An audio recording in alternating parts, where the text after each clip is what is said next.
Sesi kedua akan ada Q&A. Dan yang ketiga ada, oke bisa di next. Halo, jelas ya suara saya ya? Jelas, sedangkan kalau dia yang di belakang itu berbatasan dengan si vertebra torakal. Ya, vertebra torakal. Oke. Vertebra torakal itu ada berapa? Ya, vertebra torakal 1 sampai 12 ya. Kalau di atasnya apa, Kak? Di atasnya cervicalis ya. Di bawahnya apa? Itu si lumbalis seperti itu. Ya, itu dia batas-batasnya. Oke, jadi letaknya dia itu di mediastinum, samping depan dia dibatasi sama si sternum, samping kiri ada si costa, di belakang ada si vertebra. Ya, costa itu ada dua tipenya. Ya, ini apa aja ya, nice to know saja. Ya, costa itu ada dua tipenya. Tipe 1 itu costa tipikal, tipe 2 itu costa atipikal. Ya, tipikal itu apakah dia punya korpus, dia punya kolum, dia punya tuberositas, dia punya sulcus. Itu artinya. Kalau dia atipikal, artinya dia tidak punya itu. Contohnya apakah? Costa 1, costa 2, sama costa 11, 12. Ya. Costa 11, 12 itu costa melayang atau nama medisnya fluctuantes. Nah, ya, itu apanya? Tambahannya. Oke. Karena kalau kita belajar jantung, kita harus belajar paru juga, ya. Itu dua hal yang nggak bisa dipisahkan sebetulnya. Nanti mungkin kedepannya kalau kita ada buka kelas apa seperti ini, jantung dan paru itu disatukan. Karena mereka nggak bisa dipisahkan. Teman-teman pernah ikut Olimpiade, itu akan berhubungan dia antara si jantung dan si paru, ya. Oke, jadi nggak bisa disatukan dia, nggak bisa dipisahkan, maaf ya. Kita lanjut, ya. Nah, ruangan jantung. Nah, ini udah pasti waktu SMA udah tahu lah ya. Jadi ruangan jantung secara umum itu ada si atrium, ya, ada si ventricle, ya. Atrium itu ada dua, dextra sama sinistra. Ventricle itu ada dua, dextra sama sinistra. Antara dextra sama sinistra, ya, antara mereka berdua itu ada namanya septum. Septum intraventricular, maaf, apa namanya, septum intraatrial, ya. Apakah septum intraatrial itu? Nah, itu gunanya untuk mempertahankan shunting. Jadi kalau teman-teman tengok belajar kan, kok bisa cyanosis ya pasiennya? Berarti sudah ada mengarah, ada defek di situ, defek atau lubang yang menghubungkan mereka. Kalau ada lubang di sini, ya, campurlah darah si kotor sama si bersih. Jadi apa dia, Kak? Nanti kita lihat, Kak. Jadi cyanosis pasiennya, ya, cyanosis. Apalagi kalau nanti sudah ada masalah yang lebih berat. Apa, Kak, contohnya penyakitnya? Eisenmenger syndrome. Nah, coba catat nanti. Jadi dari sekarang teman-teman udah tahu apa itu penyakitnya. Eisenmenger syndrome, ya, sindrom. Ini Kakak chat ya di Eisenmenger syndrome. Tuh, Eisenmenger syndrome. Nah, jadi itu penyakit komplikasi dari penyakit jantung bawaan, Eisenmenger syndrome. Apa itu, Kak? Normalnya gini, kita jantung ini alirannya itu dari kanan ke kiri, tapi dia ada balik, jadi kiri ke kanan. Nah, itulah Eisenmenger syndrome. Itu udah pasti pasiennya meninggal, kecuali bisa ditransplantasi. Nah, di Indonesia pasti pasiennya itu meninggal. Kenapa? Karena kita nggak menganut sistem transplantasi. Ya, walaupun sekarang sudah disahkan sama MU hukum kita dan juga secara agama sudah boleh untuk transplantasi. Tapi kita nggak kayak di Korea. Siapa yang mau jadi donornya? Nah, ya kan? Siapa yang mau jadi donornya? Kalau di sana kan ada kan, dia sudah ada kartu donor tuh namanya. Kita belum ada, tapi kita akan menuju ke situ. Ya, oke. Nah, kemudian apalagi ya yang kita pelajari di sini ya. Ya, kita sama-sama belajar ya. Nah, jadi di atrium itu ya, atrium kiri, atrium kanan. Atrium kanan itu tempat si pacemaker, namanya si S anode. Nah, jadi kita berkontraksi itu Tuhan kasih pacemaker, itu pemicunya supaya berkontraksi. Itu bekerja involunteer, ya, artinya di bawah kesadaran kita. Kan kamu nggak bisa kan, tolong dong berdetak, berdetak, nggak gitu juga, ya. Nanti kita pelajari bagaimana caranya, oke? Kemudian apa lagi, Kak, yang penting, Kak, di sini kami pelajari?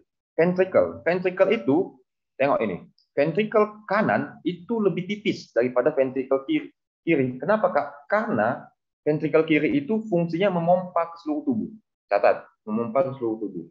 Ya. Kemudian dia punya otot. Apa nama ototnya, Kak, di sini? Trabecula. Catat ya. Trabecula. C ya. Trabecula carneae. Nah, Trabecula carneae namanya. Ya. Berarti, Kak, di yang kanan nggak punya otot, Kak? Punya trabecula carneae juga dia, ya. Agak tulis tuh. Trabecula carneae. Nah, tuh. Tapi dia lebih sedikit komposisinya. Nangkap ya? Nah, lebih sedikit dia komposisinya. Oke. Nah, kemudian di sini apa yang kita pelajari lagi? Ada katup, ya, ada katup. Katup itu pun ada dua secara umum. Apa yo? Apa ada yang tahu? Semilunaris, ya. Ini kayaknya agak masalah kayaknya apa kata pusok kakak. Kakak cek aja ya. Semilunaris, ya, dan atrioventricular. Ventricular. Apakah masalah jaringan? Aku juga nggak tahu sih. Mudah-mudahan kena jelek kali jaringan hujan kayak ini. Semilunaris dan atrioventricular, ya. Semilunaris itu apa, Kak? Ada dua lagi. Semilunaris itu ada dua, ya. Apa itu, Kak? Yang pertama itu si aorta dan pulmonal. Jadi ada katup aorta dan pulmonal namanya. Oke, pelan-pelan ya. Pelan-pelan. Nggak perlu jauh-jauh kali. Kalau teman-teman mau jadi ahli kardiologi, boleh. Ya, tapi teman-teman step by step, ya. Kalau dia atrioventricular itu apakah ada dua, ya? Apa namanya? Trikuspid dan mitral. Mitral itu nama lainnya bikuspid, ya. Ayo kita akan belajar lipetnya, ya. Apa itu lipet, Kak? Lipet itu artinya bentar ya, kita akan coba gambar ini. Mudah-mudahan gambar saya bagus, ya, dan teman-teman mengerti. Oke, kita coba gambar ya. Jadi ini katup, ya. Ada kan kayak teman-teman kayak bentuk Mercedes aja, Kak. Ya, kayak bentuk Mercedes. Teman-teman juga kan.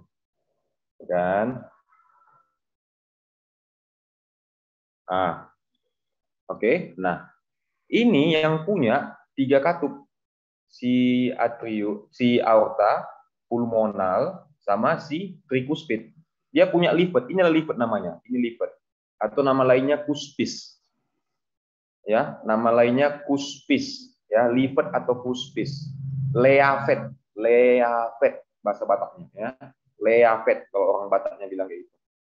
Oke. Nah, kalau kita baca dari aorta dulu ya, katup aorta. Katup aorta dia punya tiga kuspis. Ya. Apa aja kuspisnya? Halo, masih dengar suara saya? Ya. Apa aja kuspisnya? Yang pertama kuspis anterior, ya, anterior. Kedua kuspis dextra, ya. Ketiga kuspis sinistra. Itu ya si aorta, ya. Itu si aorta, kuspis anterior, kuspis dextra, kuspis sinistra, ya. Kalau dia si pulmonal itu yang posterior, dextra, dan sinistra. Kuspis-kuspisnya itu. Kalau dia yang trikuspid, posterior, sinistra, dextra. Kalau dia mitral atau bikuspid, B2, dia cuma punya anterior sama posterior saja, gitu. Ya. Jadi beda dia, oke? Nah, kita lanjut ya.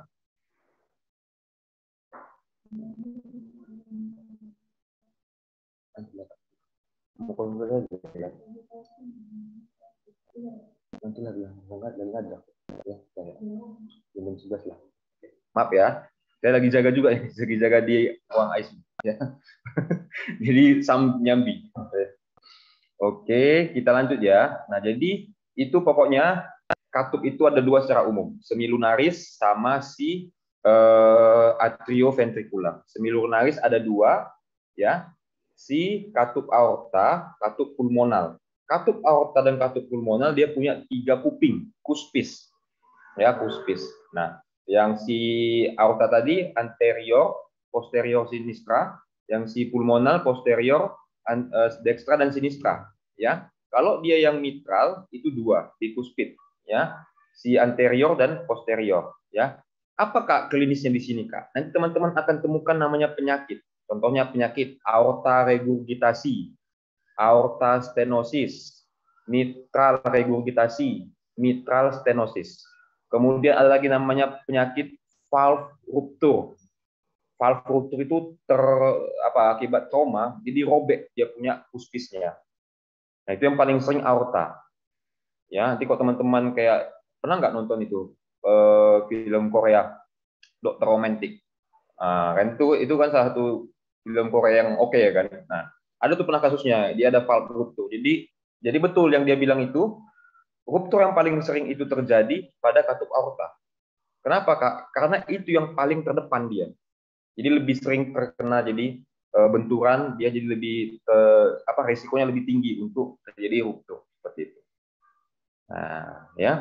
Itu ya. Nah, kalau regurgitasi artinya, perhatikan ya, regurgitasi itu artinya dia tidak membuka sempurna. Kalau dia yang stenosis, ya, dia kaku.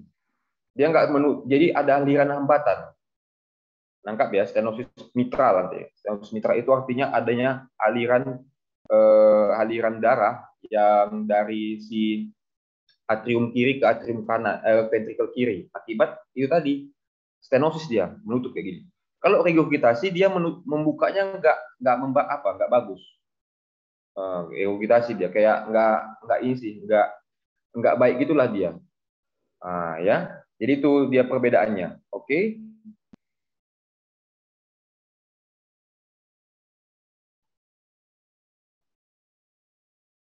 Cek. Halo, masih dengar ya? Oke, kita lanjut ya. Ini sinyal ini, aduh, sangat-sangat mengkhawatirkan sekali. Oke, kita lanjut, kita pelan-pelan. Nah, jadi kita masuk kepada pembuluh darah. Ya, pembuluh darah. Pembuluh darah pada jantung, ya, itu ingat aja dua yang utama. RCA sama LCA. Apa itu Kak RCA? Right coronary artery. LCA, left coronary artery. Kak, ada pasien Kak serangan jantung. Apa yang paling sering kena Kak? RCA. Ya, RCA. Bagian apa Kak yang paling lagi Kak? Nanti kita bahas ya. Kita pelan-pelan bahas. Oke. Jadi RCA ya, ini coronary dextra atau right coronary dextra ya. Dia itu ada cabang-cabangnya lagi ya. Yang pertama nanti ini kita bahas gambar ya. Dia ada yang ke belakang. Itu namanya si LCX atau left circumflex namanya. Kemudian ada yang ke bawah gini. Ini si LAD atau left ascending artery atau nama lainnya apa Kak? Nama lainnya itu si arteri intraventricularis ya, arteri intraventricularis ya. Nah, dia dibagi jadi dua gini. Nah, ini namanya cabang-cabangnya ya, cabang diagonal ya. Ini namanya cabang diagonal ya, cabang diagonal ya. Cabang diagonal. Oke. Oh, cabang diagonal. Diagonal. Oke. Nah, ini dia. Cabang diagonal ya. Ini si RCA ya. Nanti kalau teman-teman bilang mana Kak yang lebih sering tersumbat Kak bagian jantungnya? Antara ini ya si LCX sama si LAD. Nah, ya, LCX sama si LAD. Makanya nanti ini kalau udah ada sumbatan di situ, itu biasanya kita akan lakukan apa? Lakukan pasang cincin namanya ya, pasang cincin ya. Atau nama ininya PCI ya, percutaneous intervention ya, percutaneous catheter intervention ya. Kalau nggak bisa lagi Kak, nah kita lakukan bypass ya atau CABG, coronary artery bypass graft. Nah, itu yang di bypass jantungnya. Ya diambil nanti dari arteri radialisnya atau dari arteri interna mamainya, disambunglah ke situ. Bypass itu artinya apa? Jalan pintas ya kan. Nah, itu dia kan ada mati. Jadi kita pakai bypass gitu ceritanya ya. Kalau LCA Kak, nah ini LCA mudah ya. Kak ini banyak Kak, ini nggak perlu teman-teman hafal, ini cuma buat aku memang sengaja buat ini biar teman-teman makin pusing ya. LCA itu dia ingat aja dua ya. LCA itu dia ingat aja dua ya. Dia ke belakang sama ke depan ya. Ke belakang ini namanya arteri posterior APD. Apa itu APD Kak? Arteri posterior descending ya. Arteri posterior descending. Jadi teman-teman kalau kita kedokteran itu banyak hafalan. Jadi teman-teman harus buat jembatan ke teman-teman sendiri untuk mengingatnya. Ya. Kenapa Kak? Karena Kakak belajar dulu kayak gitu. Nggak mungkin semua ku hafal. Tapi apa yang penting untuk klinisku nanti itu yang ku hafal. Gitu. Nah, ya jadi nggak perlu semua dihafal. Oke? Nah, kemudian ini APD ya, ingat ya APD, arteri posterior descending. Ya, kalau yang di bawah, yang ke bawah itu arteri marginalis dextra. Ya, maaf, sinistra. Ya, arteri marginalis sinistra. Ya, arteri marginalis sinistra. Ya, Kak, berarti kalau gitu ada dong Kak, arteri marginalis dextra ada. Ya, di LCX ini sebetulnya kalau yang arteri marginalis dextra itu tidak terlalu klinis, makanya kakak nggak terlalu mengingat juga gitu. Tapi ada dia di bawah LCX ini ada namanya arteri marginalis dextra AMD ya, AMD. AMD. Nah, sedangkan kalau yang di kiri dia AMS ya, arteri marginalis sinistra. Nah, ya jadi harus dibuat jembatan keledainya biar teman-teman mudah mengingatnya. Oke? Nah, sampai di sini ya tentang arterinya. Selain arteri kita punya apa? Vena. Nah, kita akan belajar vena. Oke, venanya. Oke, sebelum itu ini tadi ya gambarannya ya. Nah, jadi ini ada LCA ya sama RCA ya, LCA dan RCA ya. Nah, nanti klinisnya itu ya dia sesuai ya, maksudnya gini, sesuai dengan di mana sumbatannya. Nanti akan teman kita belajar EKG ya. EKG itu kita akan tengok di mana lokasi-lokasi sumbatannya. Nanti kita akan belajar juga ya. Kita lanjut. Oke. Nah, ini ada juga yang penting juga ya. Makanya kakak bilang jantung itu erat kaitannya dengan paru ya. Jantung itu erat kaitannya dengan paru dan juga dia sering membuat suatu penyakit yang kita sebut dengan stroke ya. Nah, kenapa bisa jadi stroke Kak? Karena ada masalah di jantungnya ya. Itu jadi perdebatan sampai sekarang.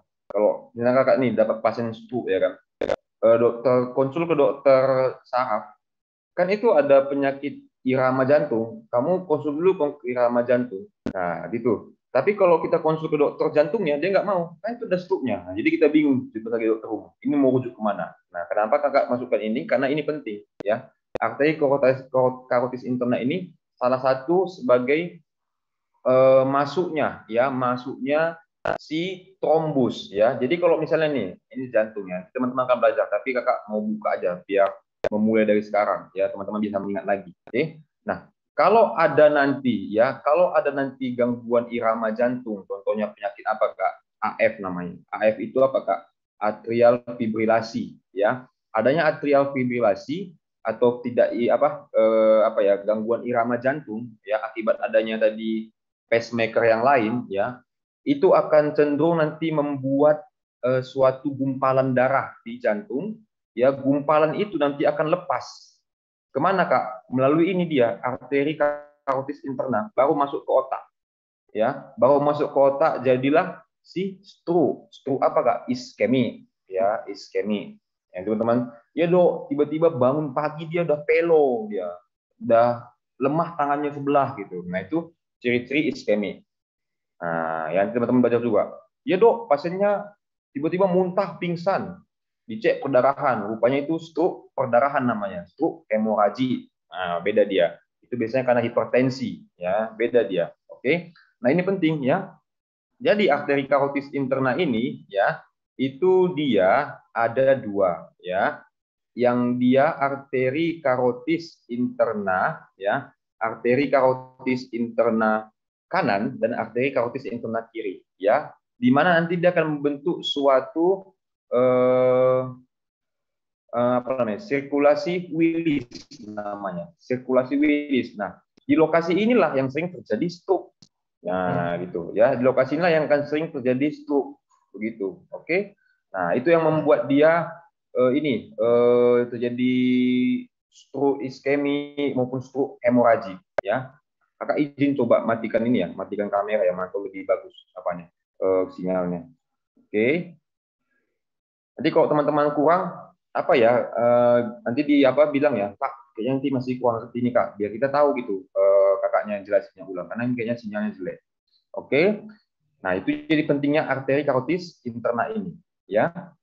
Kita lanjut ya, walaupun tidak terlalu apa kali ya. Kita masuk kepada vena jantung ya. Vena jantung ini ya, vena jantung ini dia punya inti. Intinya itu apa Kak? Si sinus coronarius. Sinus coronarius itu letaknya dia di posterior jantung. Ya, dia berjalan di namanya sulcus coronarius. Ya, sulcus coronarius ya, sulcus coronarius ya, sulcus coronarius. Oke. Sulcus coronarius ya. Nah, jadi itu merupakan suatu seperti paret ya, tempat muaranya si sinus coronarius ya. Nah, sinus coronarius itu nanti dia akan meneruskan ke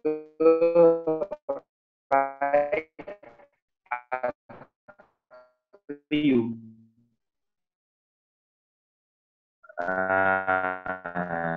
Ya, right atrium. Dia kan muara bilang intinya. Berarti ada dong Kak, pena-pena lainnya ada.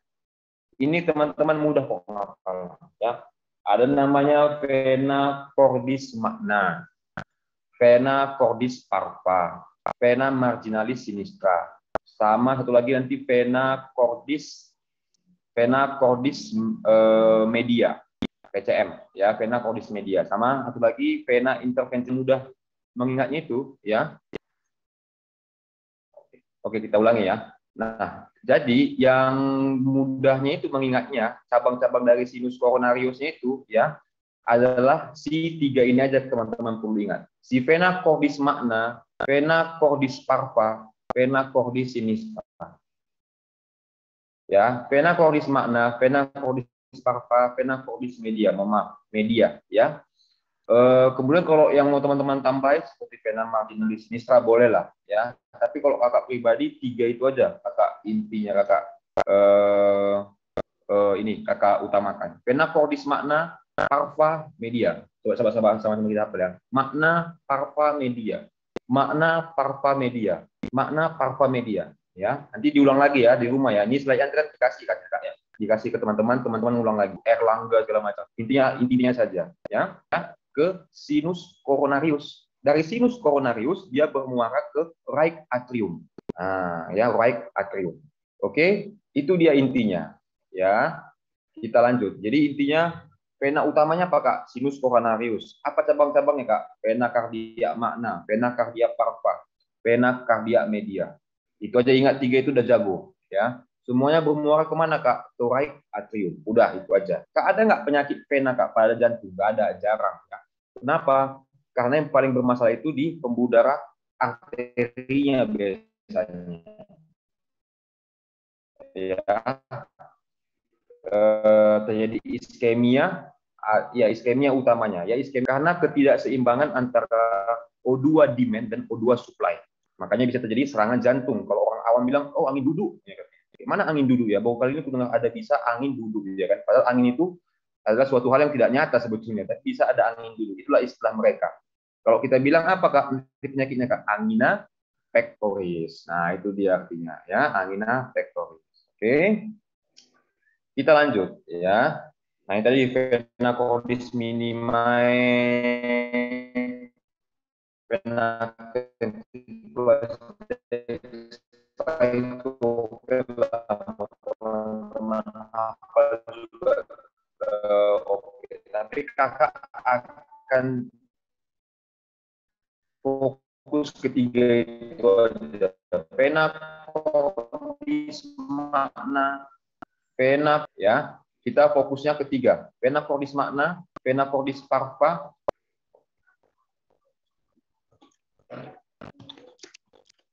Oke, sudah jelas lagi ya suara saya ya? Oke. Oke ya. Jadi fokusnya ketiga aja ya, vena cordis magna ya, nggak perlu ya. Tapi ada dua vena yang dia langsung tanpa melalui sinus coronarius ya, tanpa sinus coronarius, yaitu si vena cordis minimae ya, sama vena ventriculari dextra anterior ya.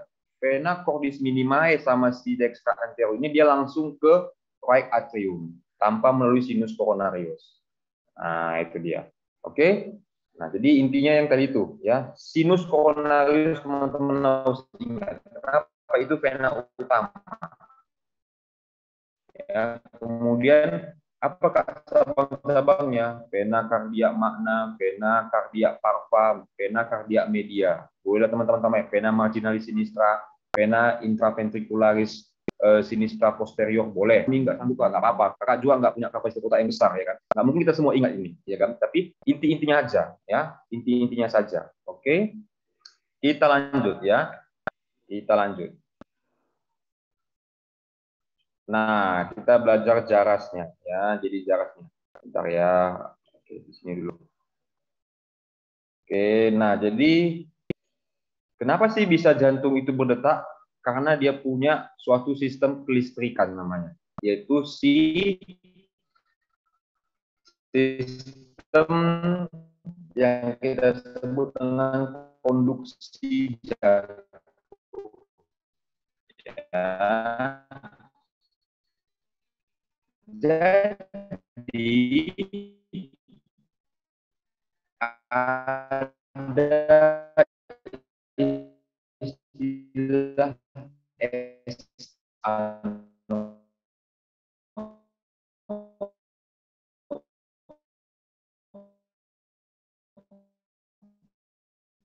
Oke, teman-teman Uma Badi sekalian sambil nunggu dokter Abed dulu ya, karena sepertinya masih terjadi kendala sinyal.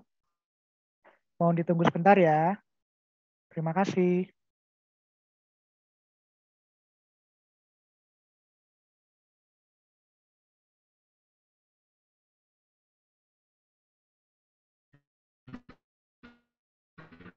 Oke, halo dokter Abed. Apakah suara saya terdengar?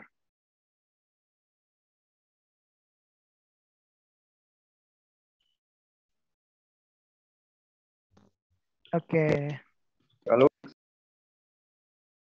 ya sebentar ya. Baik, sekali lagi mungkin dari saya selaku moderator barangkali untuk Uma Badis yang ada di sini punya pertanyaan seputar dengan materi yang telah dijelaskan oleh Dr. Abed, feel free banget untuk bisa ketik di kolom chat Zoom.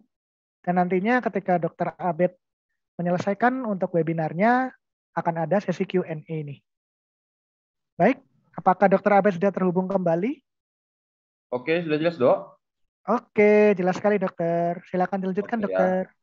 Oke, kita lanjut ya. Kita belajar sistem konduksi jantung ya. Jadi di tubuh kita itu ya, Tuhan sudah menciptakan ada namanya SA node. SA node itu merupakan pacemaker namanya. Ya, atau pacemaker itu artinya pemicu ya, pemicu untuk bisa jantung itu berkontraksi, kira-kira begitu ya. Berarti kan ada dong Kak, false pacemaker atau pseudo pacemaker, ada ya. Itu nanti jadi pembuat gangguan irama pada jantung. Nanti ada irama pacemaker yang muncul di atrium ya, atrium.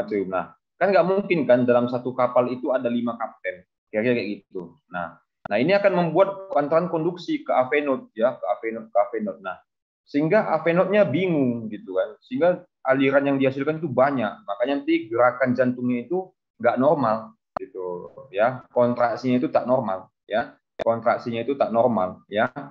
Makanya ketika nanti itu ada terjadi, nah itulah satu penyakit yang kita sebut dengan atrial fibrilasi atau atrial flutter namanya. Ya, atrial fibrilasi atau atrial flutter. Bedanya apa Kak? Dari EKG-nya nanti. Ya, EKG-nya nanti teman-teman akan belajar lagi. Oke. Tapi intinya kalau atrial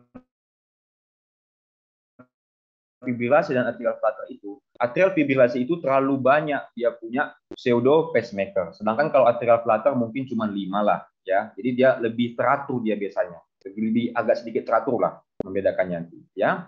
Kemudian ya, kita akan belajar jarasnya ya. SA node ya, SL itu akan memberikan impuls kiri dan juga dia akan meneruskannya ke si AV node.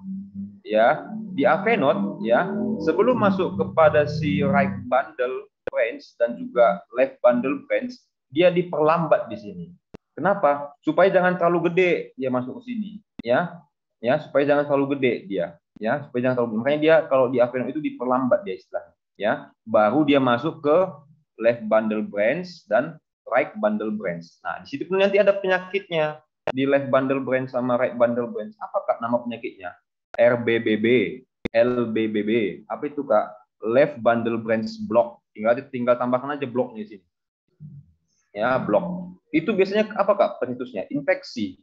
Ya, ada infeksi timbul jaringan fibrosis. Ada jaringan fibrosis timbul hambatan. Kerugiannya kayak gitu. Makanya ada left bundle branch block namanya. Sama right bundle branch block. Di blok dia, terblok di sini. Kenapa, Kak? Ada sekar di sini. Ya, ada sekar. Nah, makanya nggak bisa diantarkan dia. Baru dia masuk kepada berkas Purkinje. Nah, tapi ada fun fact-nya. Ada satu prosedur teman-teman untuk penanganan dari atrial fibrillasi yang tadi kita bahas itu. Ada namanya MACE. Pernah dengar nggak ya? Nanti mungkin teman-teman akan dengar tuh. MACE prosedur. Ya, MACE prosedur. Apa itu, Kak, MACE prosedur, Kak? Jadi suatu operasi, ya, operasi kita lakukan dulu OHS ya namanya. OHS itu Open Heart Surgery ya, kalau nggak salah ya. Prosedur ya, di mana nanti kita buat sekar di sini, ya, kita rusak ininya, kita buat luka kayak gitu. Supaya apa, Kak? Tujuannya untuk mematikan pacemaker palsu itu, sehingga hanya si S anode saja. Itu namanya MACE prosedur. Dia membuat luka. Kita kan menyembuhkan. Oh, ini kok membuat luka ya? Supaya itu timbul sekar, sehingga tidak ada lagi apanya tadi yang apa namanya pseudo pacemaker tadi itu, atau pacemaker palsu tadi. Nah, itu namanya MACE prosedur ya. Tapi sebelum ini nanti ada lagi tersebutnya seperti kardioversi dan lain sebagainya. Jadi teman-teman akan harus belajar dan harus tahu. Yaitu kenapa? Karena itu SKDI 4A. Yaitu SKDI 4A.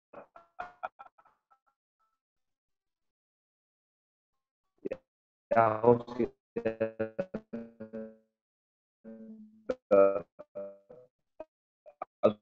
kita laksanakan sampai ya di rumah sakit. Oke. LBB, RBB. Oke. Cek. Halo? Dengar lagi? Cek. Ya, jelas, Sudah dokter. jelas suara saya? Ya, silakan lanjutkan, dok. Oke ya, kita lanjut ya. Oke. Makasih, Dok. Kita lanjut ya. Nah, ini elektrokardiografi. Nah, jadi kakak dulu pun sering remedial di sini, tapi itulah tadi kan berkat remedial tadi ya kan. Karena sering remedial, jadi lebih katam nanti baca EKG-nya ya. Nanti teman-teman pun udah selesai jadi dokter ya, amin ya, semuanya selesai jadi dokter di sini. UKM PPD pun T1 semuanya, koasnya pun gak ada masalah ya. Belajarlah nanti untuk ini ya, les khusus EKG, karena ini penting. Ya, nggak harus teman-teman penting EKG. Nah, kita akan bahas basicnya saja ya, basicnya. Ya. Jadi gelombang P, gelombang Q, gelombang R, gelombang S, gelombang T, gelombang U, ya, gelombang U, ya. PQRST sebetulnya yang paling utama, ya. U itu jarang, ya. U itu hanya ini aja variasi saja, ya. PQRST, ingat itu basicnya. PQRST, PQRST, ya. Ingat PQRST itu ingat PQRST. Nah, kita belajar dari P, ya, pelan-pelan. P itu artinya atrial depolarisasi. Apa itu? Atrial depolarisasi. Artinya si S anode mulai menyebarkan impulsnya ke atrium.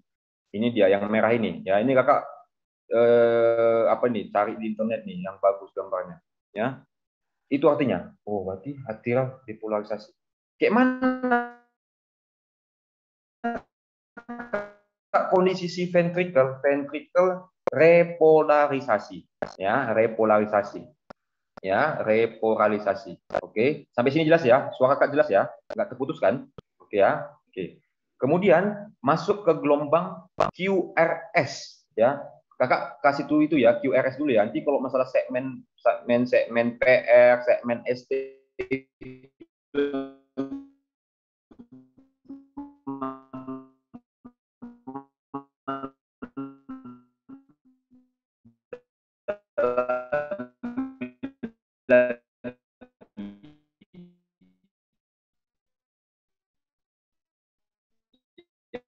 Oke. Halo dokter.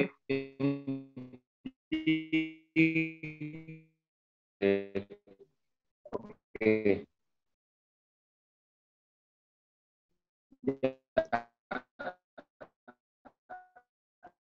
Kita lanjut ya. Nah,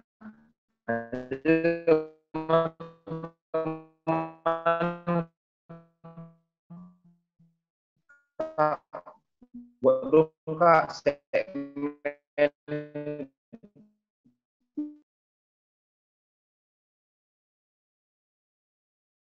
Oke, sebelumnya saya selaku moderator mohon maaf ya, mungkin sedang ada gangguan sinyal dari Dokter Abed. Barangkali nanti teman-teman masih ada pertanyaan atau ada yang di-share, kembali lagi bisa untuk feel free banget untuk ketik di kolom chat sesuai dengan format yang sudah aku sebutin tadi. Jadi dari nama, underscore, asal universitas, underscore pertanyaan. Atau kalau memang terkendala langsung saja pertanyaannya apa. Oke, sambil ditunggu ya teman-teman, dan mohon maaf sekali apabila mungkin agak sedikit terganggu proses pelaksanaan pelajaran kita pada pagi hari ini. Semoga tetap feel free terus ya untuk teman-teman ya.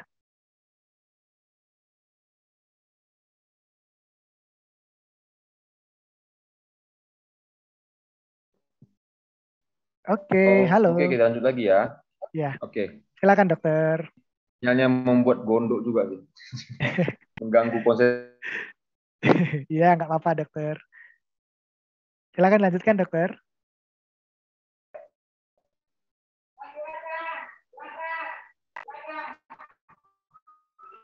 Oke, kita lanjut ya. Cek, cek. Oke ya. Sudah jelas ya. Polarisasi artinya apa? Artinya si impuls dari S ano itu udah masuk ke left bundle branch sama right bundle branch dan juga Purkinje. Udah mulai dia memberikan impuls untuk kontraksi si ventricle. Itu si QRS. Ya, QRS. Sebetulnya ini dibagi dua QRS ini ya. QRS ini dibagi dua ya. Untuk kanan, ventricle kanan sama ventricle kiri sebetulnya. Ya, ventricle kanan dan ventricle kiri. Oke. Nah, tetapi ini kakak satukan saja ya. Nanti teman-teman dalami lagi ya. QR itu untuk ventricle kanan. Ya. RS itu untuk si ventricle kiri. Karena duluan ventricle kanan itu berkontraksi daripada si ventricle kiri. Ya kenapa? Karena dia relaksasi. Itu di salah satu fase di fase siklus jantungnya. Oke, polarisasi ya. Ventricular repolarisasi ini artinya si ventricle sudah selesai dikasih impuls dan dia relaksasi. Itu yang repolarisasi. Ya, repolarisasi itu artinya dia sudah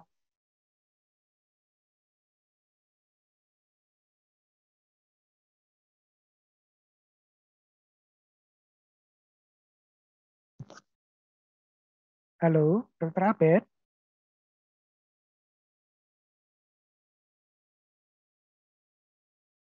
Oke, mungkin kita tunggu ya untuk Uma Badis. Sepertinya masih terkendala jaringan lagi.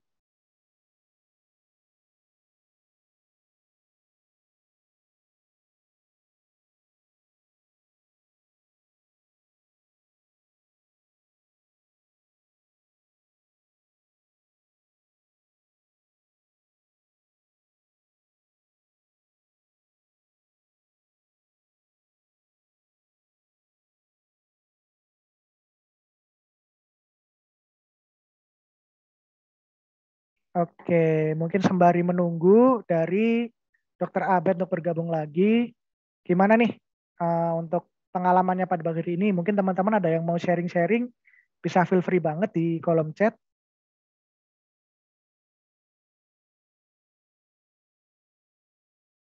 Karena mungkin ini masih baru kelas keempat ya dari Medimed sendiri, Medicademy sendiri, sehingga nantinya mungkin akan ada kelas-kelas selanjutnya yang akan menunjang dari pembelajaran teman-teman dari Fakultas Kedokteran.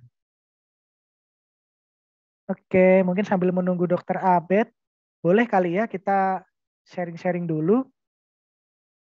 Aku panggil dulu ya, mungkin dari sini yang terlihat adalah Kak Gabriela.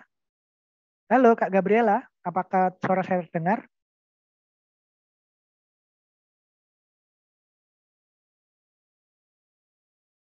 Oke, mungkin masih terkendala ya. Coba aku panggil lain untuk Uma Badis atas nama Kak Abdul. Kak Abdul Muiz, halo, bisa mendengar suara saya? Iya Kak, bisa Oke, dengar. ya ya. Gak apa-apa Kak, ini sambil kita sharing-sharing nunggu Dokter Abed karena mungkin masih terkendala jaringan. Jadi gimana nih Kak untuk pagi hari ini? Materi yang disampaikan mungkin menurut Kakak gimana? Apakah ada pendapat Kak?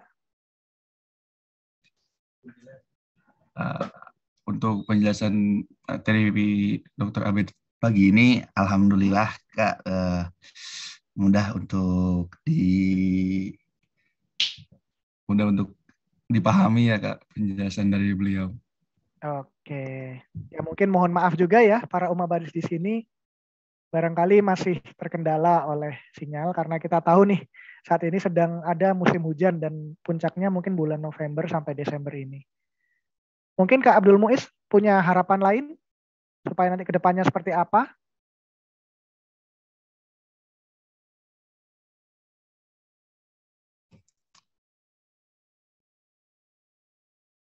Ya, silakan Kak Abdul sambil menunggu Dokter Abed masuk. Oke, kita lanjut lagi ya teman-teman ya. Oh, iya iya. Baik, Dokter. Silakan, Oke. Dokter. Izin dulu share screen-nya teman-teman.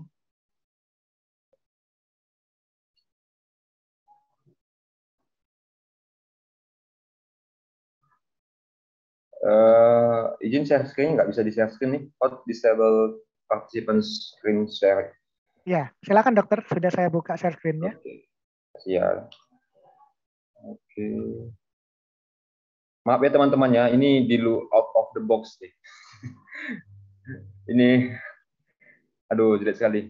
Karena di Medan itu wali kota kami Pak Bobi ya, menantunya Pak Jokowi itu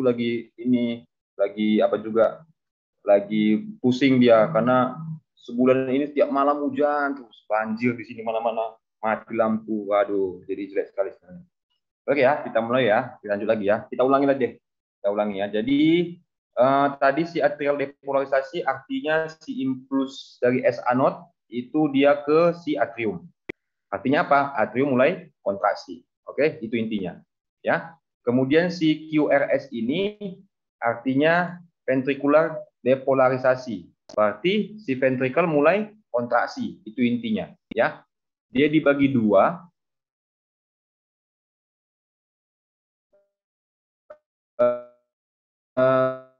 R ventricular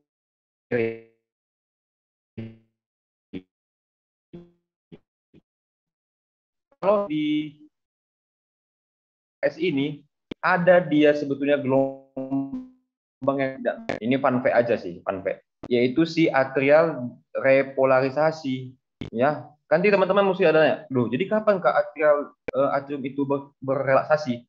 Dia di QRS ini, cuman karena kecil kekuatannya, sehingga dia tertutupi oleh si QRS. Nah, nangkap ya.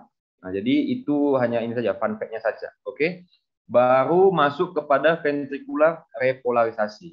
Ya, ventricular repolarisasi ini artinya si ventricle itu sudah tidak berkontraksi lagi, dia sudah mau relaksasi dan persiapan masuk kemana? Persiapan masuk ke si atrial depolarisasi lagi. Nah, itu dia. Ya, itu dia artinya. Jadi persiapan dia. Oke, nah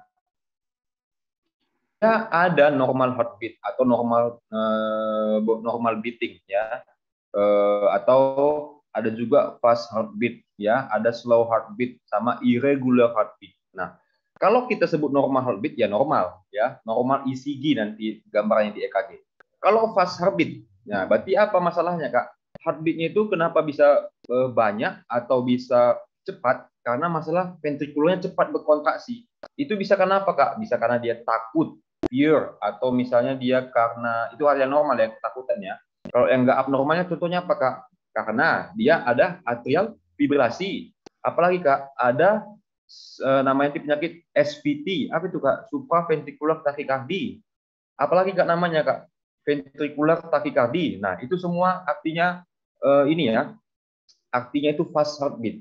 EKG-nya itu nanti di atas 100, ya, di atas 100 ventricular rate-nya, ya, atau heart rate-nya, ya. Normalnya heart rate berapa, Kak? Ada yang tahu? Heart rate normalnya itu adalah 60 sampai 100, ya, 60 sampai 100. Di bawah itu kita sebut dengan slow heartbeat di bawah 60. Ada, Kak, fisiologis? Ada. Jadi ada pernah kakak temukan kawan kakak, dia pemain bola tuh, atlet tuh. Nah, atlet itu biasanya dia slow heartbeat kalau dia dalam keadaan istirahat.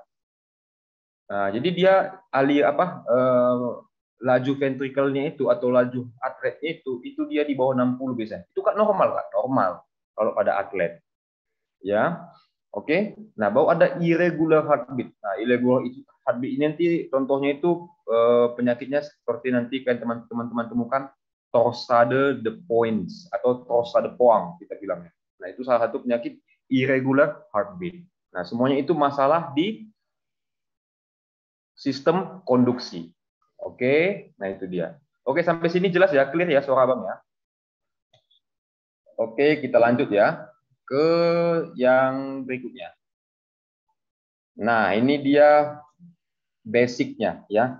Jadi kalau teman-teman melihat EKG itu nanti dia ada lead 1, lead 2, lead 3, lead AVF, lead AVL, V1, V2, V3, V4, V5, V6. Nah, kita menentukan mereka itu ya, bermasalah ya, itu harus dengan lead yang berpasangan. Oh, Kak, ada, Kak, ST elevasi, Kak, ini miokard infark dong. Tapi cuma satu lead.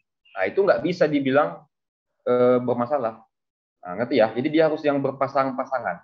Nah, ya. Contohnya, kayak misalnya nih, ada nanti kita temukan ST elevasi. Ya. ST elevasi itu tadi yang ini. Ya, ini kan dia ada segmen ST nih. Ya, ini segmen ST. Ini S kan, ini si T. Nah, segmennya itu di ujung-ujungnya nih. Nah, ini dia terangkat. Itu namanya elevasi. Jadi kayak gini dia, gitu. Nah, itu tanda-tanda dari adanya miokard infark atau mati sel jantungnya. Miokard infark itu artinya itu ya, miokard infark, infark paru pada emboli paru. Nah, itu kan artinya mati dia, yang mati jaringannya. Kenapa? Karena nggak dapat makan, gitu kira-kira. Yang nggak dapat makan dia, karena iskemik pembuluh darahnya. Nah, itu kira-kira mudahnya. Oke. Nah, adakah ST elevasi, Kak? Terus dokternya tanya, di mana kamu temukan? Di lead V1, Dok. Nah, kan cuma di lead V1. V2-nya gimana? Nggak ada, Dok. Nah, itu berarti itu varian normal saja, ya. Nangkap ya. Nah, dia harus berpasangan. Contohnya di yang paling sering ya, di right coronary artery kayak Kakak bilang tadi. Ini paling sering. Ya, right coronary artery. Kakak juga nggak tahu kenapa paling sering di sini terjadi. Itu harus teman-teman dapatkan ST elevasi di lead 2, 3 sama AVF. Nah, ini harus dihafal. Mulai sekarang ini kan nanti slide-nya dikasih. Teman-teman hafal lah ini. Ya, mulai dihafal. Oh, V1 kawannya V2, V3 kawannya V4, 2, 3 AVF ya. 1 AVL, V5, V6 itu yang ini ya, harus dihafal. Tapi ada juga nanti ya ST elevasi ya di semua lead. Di semua lead dia, Kak, ST elevasi, Kak. Nah, itu ada satu penyakit namanya perikarditis ya, ingat itu perikarditis ya, peradangan pada jantung dia di lapisan perikardiumnya, perikarditis. Nah, itu kita sebut nanti gambaran khasnya itu dia ST elevasi di semua lead 1, lead 2, lead 3, lead 4 semuanya ST elevasi. Wah, ini, Kak, infark di semuanya, Kak. Bukan ya, ini peradangan ya, ya. Beda dia, nanti ada demam dan sebagainya ya. Nah, ini teman-teman catat juga ya. Nanti pasti ini teman-teman kan akan hadapi UKM PPD kan nanti, kalau masih lamanya, Kak, aman ya itu, Kak, ya kan. Enggak, dari sekarang harus dipersiapin teman-teman ya. Perikarditis ini salah satu penyakit yang sering nanti masuk. Kakak dalam suka tahu. Ya mungkin itu teman-teman nggak dapat kan sama dokternya kayak ini. Khasnya itu apa, Kak? Khasnya itu ST elevasi. Catat ya, ST elevasi di semua lid, ya, ST elevasi di semua lid, ya, ST elevasi di semua lid, semuanya, saya buat semuanya, ya, semua lid, kayaknya lebih baik ya sinyalnya ya, ini kakak pakai wifi, ini sih kacau nih sinyalnya, ya, kita lanjut ya. Oke, jadi ini dihafal ya, dihafal ya. Kak, UKMPP yang paling sering itu apa, Kak? 23 AVF itu pasti wajib keluar. 23 AVF itu apa yang kena, katanya? Apa yang kena, katanya? Yang kena itu inferior. Kalau nggak inferior, di right coronary artery, pembuluh darahnya. Oke, ini kakak udah buat nih untuk teman-teman ya. Oke, kita masuk ke fisiologinya. Nah, jadi fisiologinya sebenarnya gimana ya? Fisiologi itu jantung itu ya, jantung itu ada dua siklus, ada dua aliran, aliran ke paru sama aliran ke tubuh, ya, aliran ke paru sama aliran ke tubuh. Ada satu penyakit nanti yang membuat ini jadi bermasalah. Nanti kan teman-teman pernah dapatkan nanti penyakit TGA namanya. Pernah dengar TGA? TGA itu transient great artery, transient great artery atau apa ya nama bahasa Indonesia-nya? Transient great artery. Transposisi arteri besar. Nah, jadi switch dia antara si aorta sama si arteri pulmonalis, ya, switch dia. Normalnya ya si arteri pulmonalis itu keluarnya dari si mana? Dari si ventrikel kanan, ya kan? Kalau si aorta dari ventrikel kiri, betul ya? Nah, tapi ini switch sehingga darah yang bersih itu hanya berputar-putar saja di paru tanpa pernah ke tubuh. Tapi kalau darah kotor, dia hanya berputar-putar di tubuh. Itu nanti hasilnya pasiennya sianosis berat. Nah, kakak mulai dari sini ya, biar teman-teman ngerti fisiologisnya. Nanti kakak juga gitu, belajar fisiologis di kampus kan nggak ngerti apa ini ya. Tapi kalau kita coba kita langsung ke klinis ya, pasti lebih ngerti biasanya. Ya, itu dia fungsinya. Jadi ingat, fisiologisnya itu ada dua, peredaran pembuluh darah di jantung paru dan juga jantung sistemik.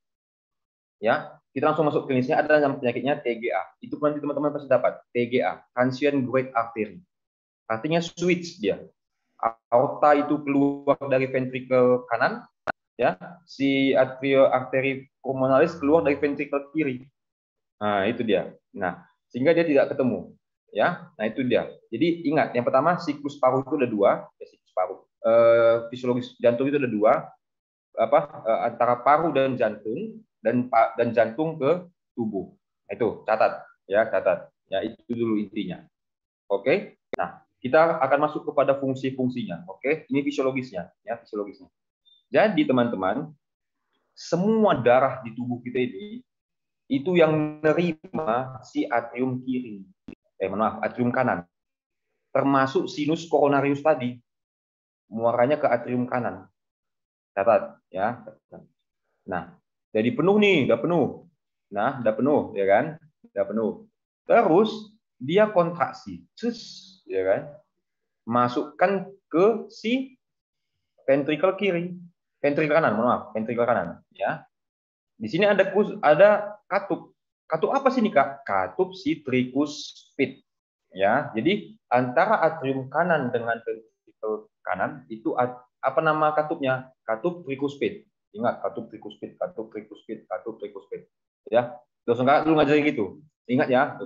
Jadi biar diulang-ulang jadi ingat. Ya, lebih ini dia, lebih baik. Oke, nah kemudian habis dia dari ventrikel kanan nih, kemana dia, Kak? Dia masuk kepada arteri pulmonal. Nah, fun fact-nya, ya, fun fact-nya, yang membawa arteri atau vena? Yang membawa arteri, ya. Berarti kalau khusus di paru, arteri pulmonalis dia membawa darah kotor, bukan darah bersih. Ingat ya, arteri pulmonalis membawa darah kotor yang banyak mengandung CO2, khusus untuk di paru. Catat, ya. Ini agak pelan-pelan, teman-teman harus catat. Ya, mungkin teman-teman nggak akan dapat di kuliahan gitu, nggak akan dapat. Karena mereka dosen-dosen kan karena banyak tugasnya, ya asal lewat aja. Ini agak pelan-pelan kasih taunya, ya. Arteri pulmonalis itu membawa darah kotor, ya. Untuk masuk ke paru, di paru akan terjadi proses apa namanya? Difusi perfusi, ya. 4 fungsi paru kita. Ventilasi, distribusi, perfusi, difusi. Ya. Ventilasi, distribusi, perfusi, difusi. Karena di satu kesatuan, makanya harus Kak jelaskan juga. Habis itu Kak, dia akan masuk kepada vena pulmonal. Ya, vena pulmonal. Ya, nanti ada alveoli masuk nanti ya kecil-kecil lah. Ini kalau langsung yang besarnya aja. Vena pulmonal berarti membawa apa? Darah bersih, ya. Darah bersih ya, bukan darah suci ya, darah bersih ya, darah bersih. Darah bersih dibawanya masuk ke mana Kak? Ke atrium kiri. Nah, atrium kiri masuk melalui mitral katup mitral valve ke ventricle kiri. Dari ventricle kiri tembaklah ke aorta ke seluruh tubuh. Nah, itu fisiologisnya. Nangkap ya? Kita ulangi ya, kita ulangi. Dari atrium kanan diterima nih darah kotor ya kan, penuh dosa ya kan, penuh dosa diterima semua ya kan, kira-kira gitu ya kan. Baru masuk ya ke ventricle kanan yang penuh dosa tadi ya kan. Baru dia masuk ke si arteri pulmonalis. Ingat ya, arteri pulmonalis. Hanya di situ saja ya. Baru dia disucikan di paru ya kan. Ya, itu lebih mudah ya kan. Disucikan di paru ya kan. Nah, dan suci dia dibawa dari si vena pulmonalis. Baru masuk kepada atrium kanan, baru masuk kepada ventricle kanan, ventricle kiri ya, ventricle atrium kiri ke ventricle kiri, baru ke seluruh tubuh. Udah itu aja, nggak ada ribet-ribetnya. Ya, nggak ada ribet-ribetnya sekali. Masalah penyakit nanti, oke. Kalau mau teman-teman, ayo Kak, kita buat sesi penyakit lagi Kak. EKG, oke, Kakak siap ya, masalah jantung. Oke. Jadi itu aja intinya, udah itu aja untuk fisiologisnya. Oke ya. Nah, kita akan masuk kepada siklusnya ya, siklusnya. Jadi ada 5 siklus. Ini pun jarang diajarkan di kampus. Ya Kakak itu nggak dapat. Kakak diajarkan senior Kakak. Ya teman-teman nanti sama junior jangan pelit ya, diajari sampai ngerti. Kenapa? Karena kita nggak tahu ke depannya kita akan berkolaborasi dengan mereka. Jadi dokter itu jangan pelit ya. Kita harus kolaborasi. Oke? Jangan individualis ya. Karena ilmu itu kalau sesuai agama apapun kita itu harus diamalkan ya, betul ya. Oke, kita masuk ya. Ini kita startnya, ingat startnya itu dari sini ya. Jadi ada ingat 5 fase, ingat dalam otak 5 fase jantung, 5 fase siklus jantung, 5 fase siklus jantung, 5 fase siklus jantung. Oke, biar ingat ya. Apa aja itu Kak? Yang pertama isovolemic atau isovolumetric relaksasi. Artinya ingat tengok nih aliran apanya Kakak buat panah ini. Jantung kayak tadi masuk dia ke dalam. Masuk dulu dia, masuk ya. Nah, itu ventricle diastole. Ketika masuk ke atrium darah, ventricle bukan kontraksi ya, tapi dia fase diastole. Artinya dia relaksasi juga. Nanti ya, habis ini ya, nanti ya. Oke. Kenapa kalau dia kontraksi nggak? Jadi kayak gini dia fungsinya dia.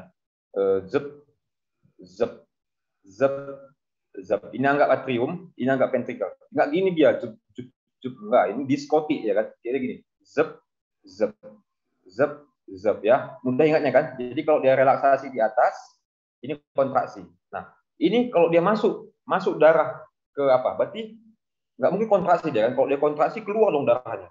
Tangkap ya. Berarti dia dibukanya dong. Nah, dibukanya ini nembak. Jus. Itu namanya isovolumic relaksasi. Oke? Masuk kepada ventricular filling. Nah, ventricular filling itu kira-kira kayak gini lah, setengah kayak gini dia. Nah, setengah kayak gini. Kenapa? Karena masuk yang dari atrium darah tadi ke ventricle. Jadi dia setengah kayak gini lah. Dia kayak di pertengahan azab-azab tadi lah ya kan. Dia kan gini kan. Jadi gini ya. Kayak gini. Jadi kayak setengah gitu loh dia.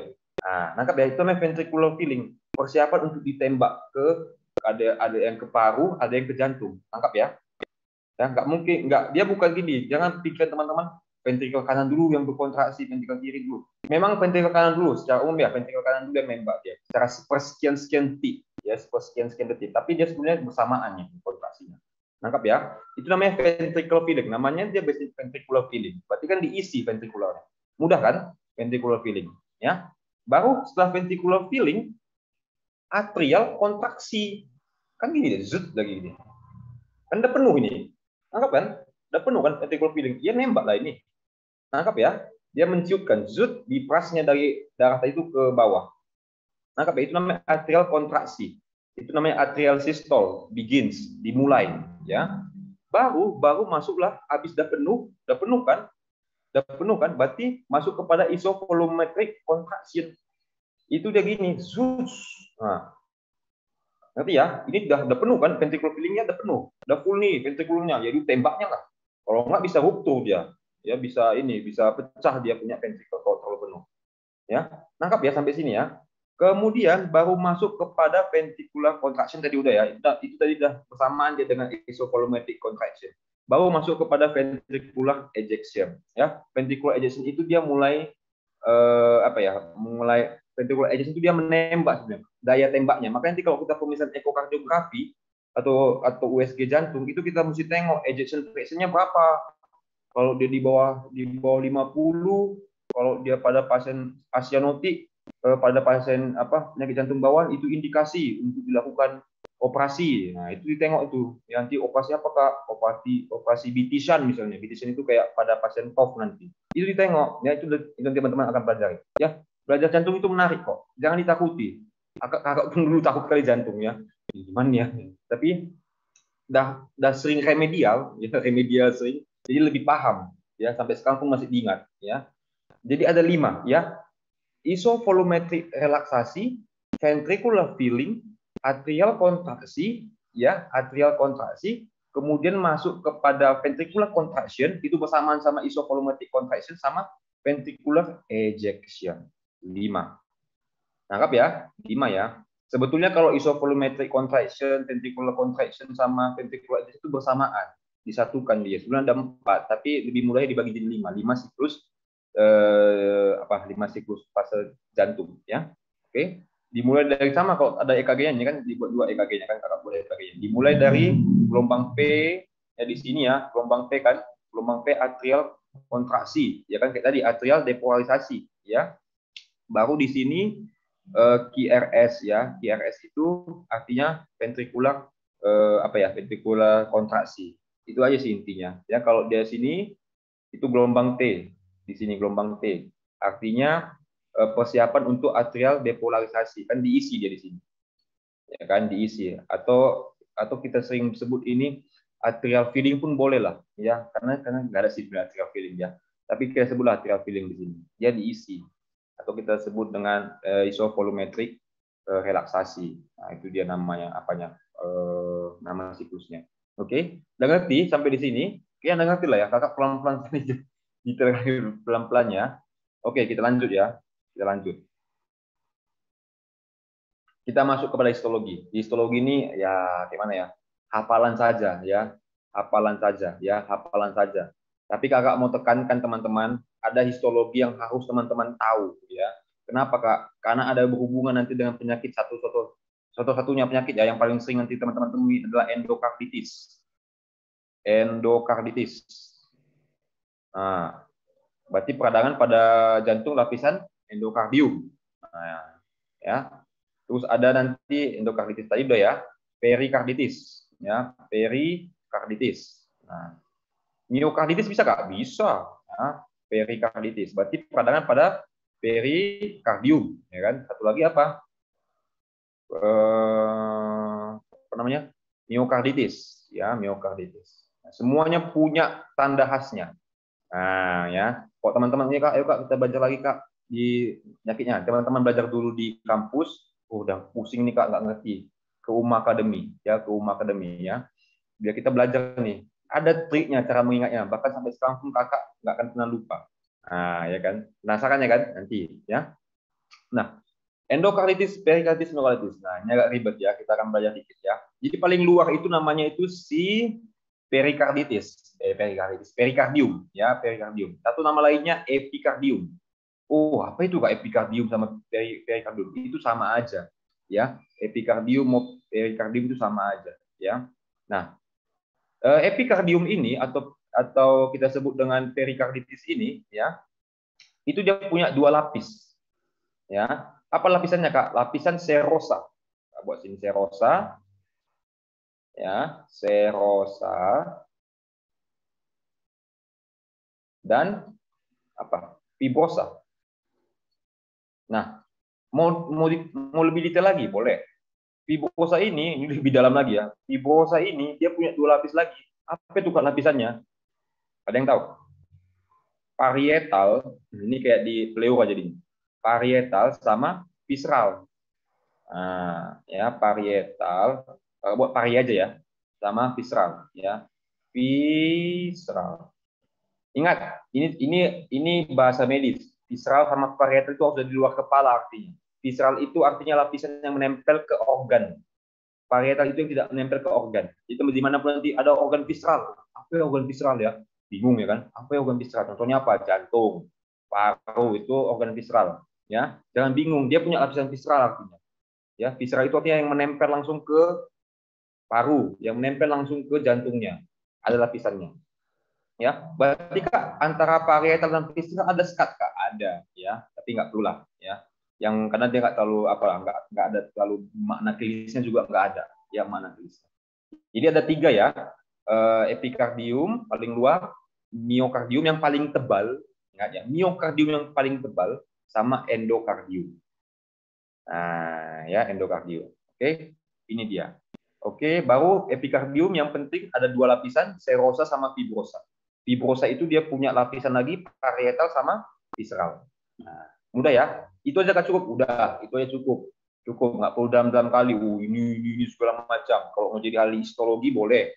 Ya, tapi kalau untuk teman-teman punya cita-cita mau jadi dokter spesialis, semuanya di sini amin ya. Kita aminkan teman-teman jadi dokter spesialis semuanya.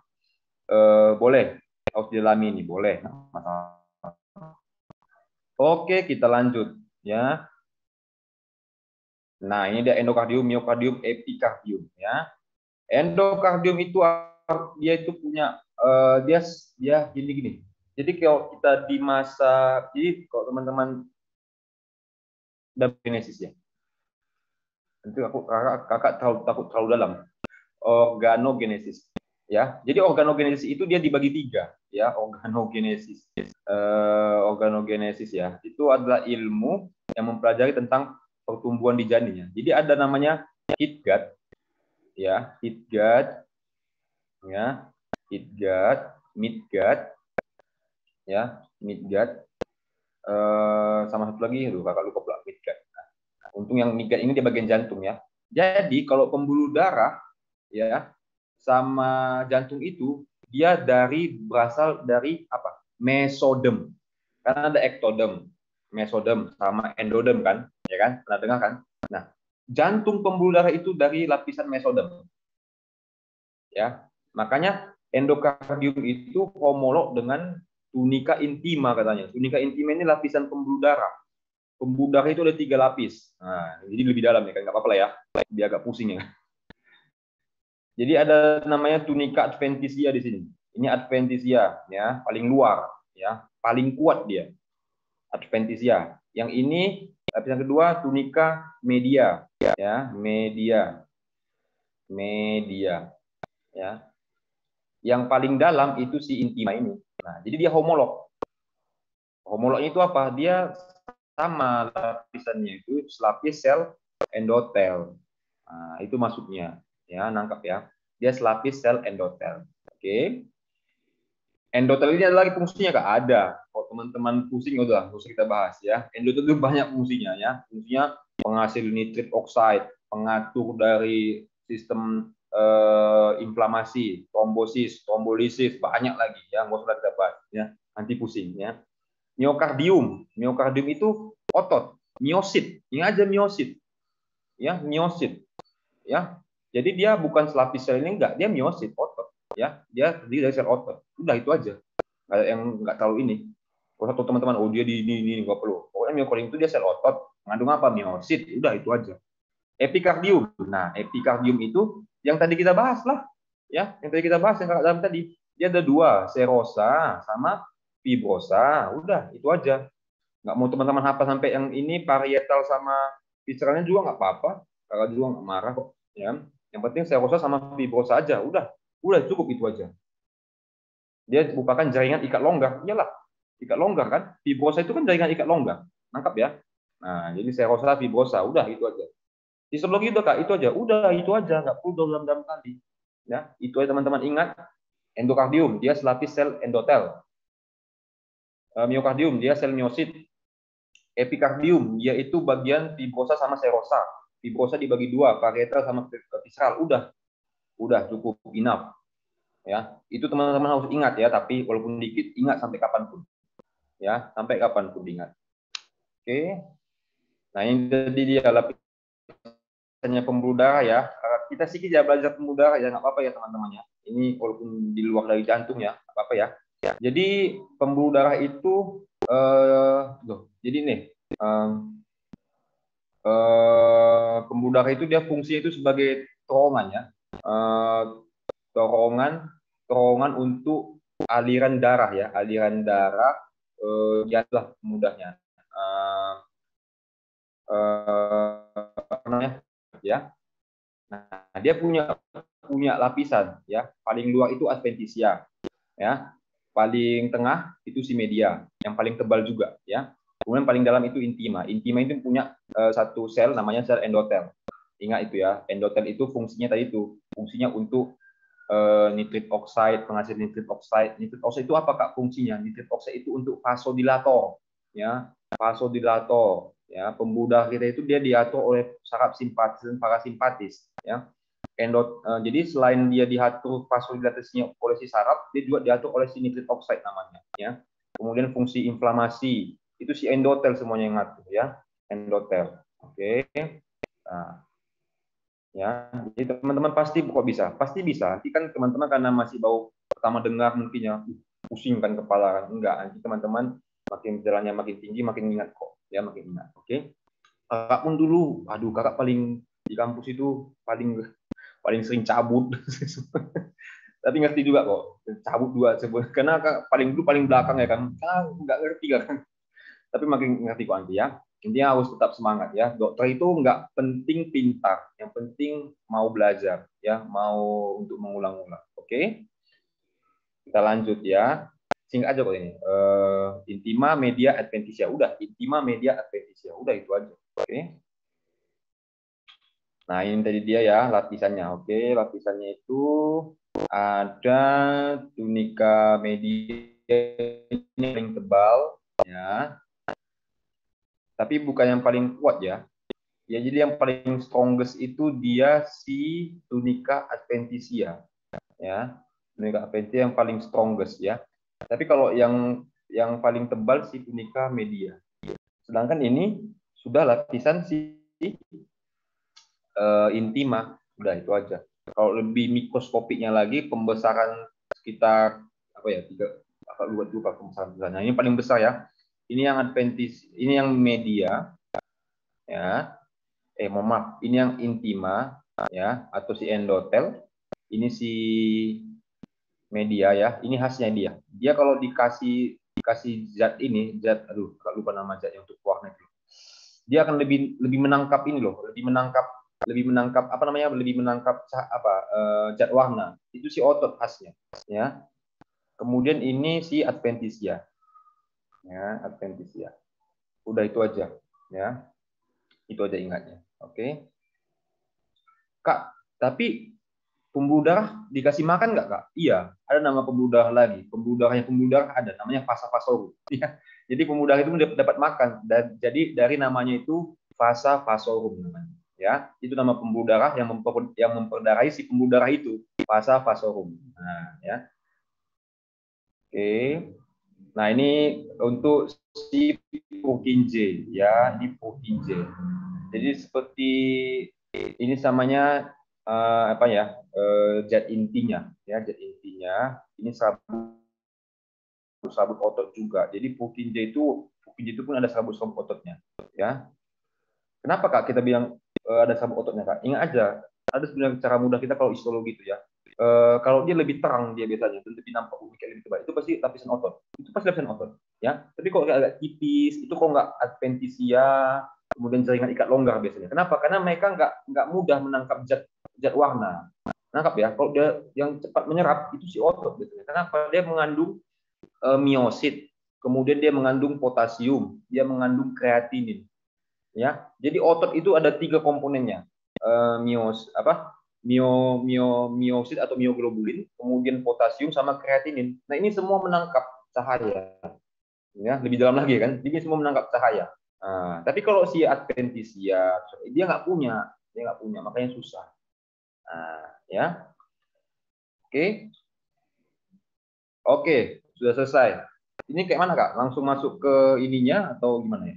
Atau kembalikan kepada moderator dulu deh. Oke, terima kasih Dokter Abed atas materi yang disampaikan. Mungkin sebelum kita post test ya Kak, karena itu termasuk soal post test yang di-share. Kita akan Q&A dulu nih. Boleh. Oke, thank you Dokter Abed. Mungkin dari Uma Badis, silahkan apabila ada yang mau ditanyakan atau mungkin mau sharing, feel free untuk chat di kolom chat, maupun bisa raise hand apabila mau berinteraksi secara langsung. Oke, silakan. Oke, teman-teman, kalau ada, boleh ya. Di luar out of the box pun dari sini pun boleh, nggak masalah. Oke, itu Kak, ada Kak, Oke. Dr. Rasda kayaknya. Terima kasih Dokter Abed. Mungkin aku buka dulu ya. Silakan untuk Kak Rasda. Ya, Assalamualaikum warahmatullahi wabarakatuh, Dok. Ya, perkenalkan nama saya Muhammad Rasda Hafiz, Dok. Izin bertanya, Dok. Eh, Waktu itu kan kami kan waktu itu ikut praktikum fisiologi yang dimana itu ada namanya tes prosesor ya? Ini apa? 3 minute step. Ya kan, Pak? Gimana? Ya kan kami sempat ikut praktikum ya, Dok. Praktikum fisiologi. Yang dimana itu namanya itu 3 minute step test gitu. Nah, Bisa dicek nggak di ya Pak biar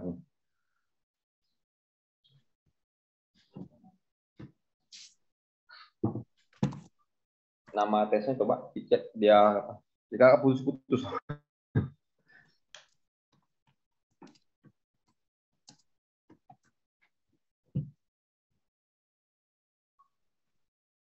Three minute step test. Oke, terus pertanyaannya? nah, di sini kan ada sesuai dengan tabel apa ya, YMCA ya, Dok. Nah, di sini saya melihat kalau misalnya kalau pada wanita itu setelah mereka melakukan tes ini denyut nadi mereka itu dari tahun ke tahun itu mereka itu makin cepat, Dok.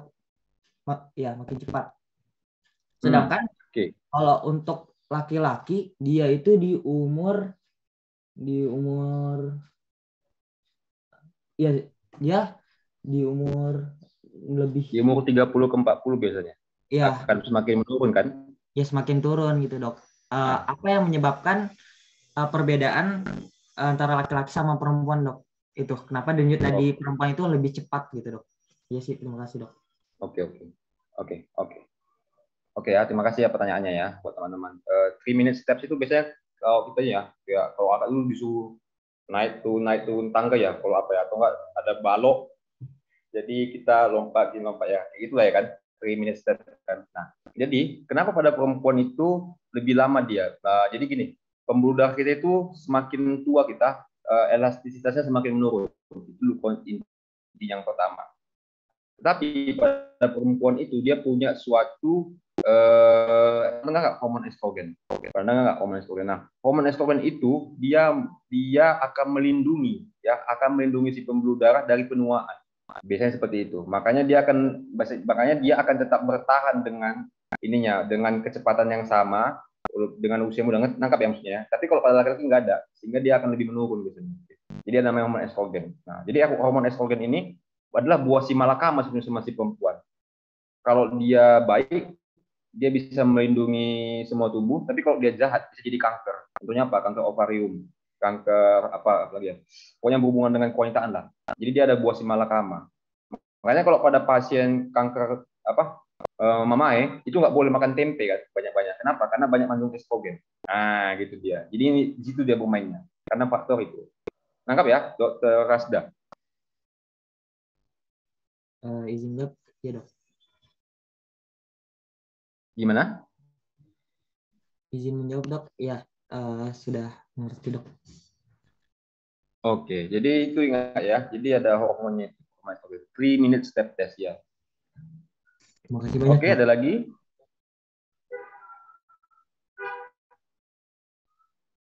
Oke, terima kasih atas jawabannya, Dokter Abed. Ayo, untuk Kumabadis yang lain, barangkali ada yang ditanyakan, bisa banget untuk raise hand, atau mungkin kalau memang malu boleh mau di kolom chat, nanti akan saya bantu bacakan ya. Silakan untuk Kumabadis lain. Ayo, harus tetap semangat nih. Walaupun siang-siang, kita tetap produktif ya sebagai mungkin para dokter dan calon dokter nih. Yuk, yuk, yang mau Iya, tanya yuk. kalau sambil nanya ya, kalau apa chat kakak juga akan kasih tahu juga nih. Jadi kalau teman-teman itu kalau kita ngukur tekanan darah itu sebetulnya normal itu 3 kali ya. 3 kali kalau dalam keadaan yang apa ya, terus dia kalau bisa waktu istirahat itu adalah apa ya, yang idealnya. Tapi kan kalau kita di rumah sakit dan lain sebagainya kan nggak mungkin juga kan disuruh tidur dulu pasiennya, tidur dulu dong sampai apa begitu, nggak mungkin juga ya. Jadi normalnya 3 kali ya. Dimana nanti tiga atau dua kita bagi dia, dibagi, baru itu hasilnya. Ya, jadi sebetulnya kayak gitu yang baiknya. Ya, tapi kan karena kita di lapangan nggak mungkin juga kan, akan wasting time sekali kan, menghabiskan banyak waktu gitu. Ya, jadi kakak dulu diajarin kayak gitu. Sebetulnya gitu yang normalnya. Ya, itu biasanya dilakukan di ICU. Ya, kalau di ICU itu kalau ada pasien-pasien hipertensi emergensi dan lain sebagainya itu dilakukan kok. Kadang dilakukan juga kok. Dulu kakak waktu koas dilakukan di sudut jantungnya. Gitu. Oke. Ada lagi yang mau bertanya teman-teman? Silahkan. Ayo, mana nih semangatnya untuk teman-teman dari FKUMJ? Waduh. Oke, ada yang raise hand Kak dari Kak Syarifah, dipersilakan. Izin ya Kak sebelumnya. Tadi mungkin karena aku yang keputus atau kakak yang keputus itu aku nggak sempat dengar yang bagian arterial itu yang right coronary artery itu yang bagian yang terpentingnya mana Kak? Sama left artery coronary. Mungkin itu.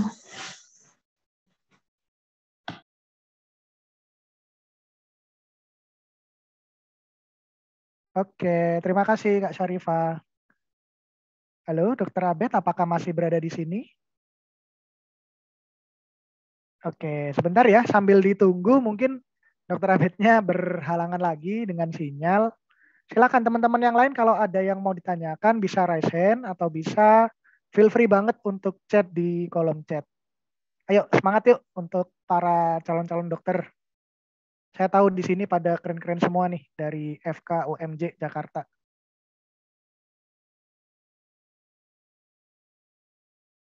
Oke, ada lagi yang mau ditanyakan mungkin selain Kak Syarifah, nanti akan saya bantu up atau mungkin feel free banget kalau mau raise hand kita bakal sharing bareng di sini ya. Sambil nunggu Dokter Abed untuk kembali lagi ke sini.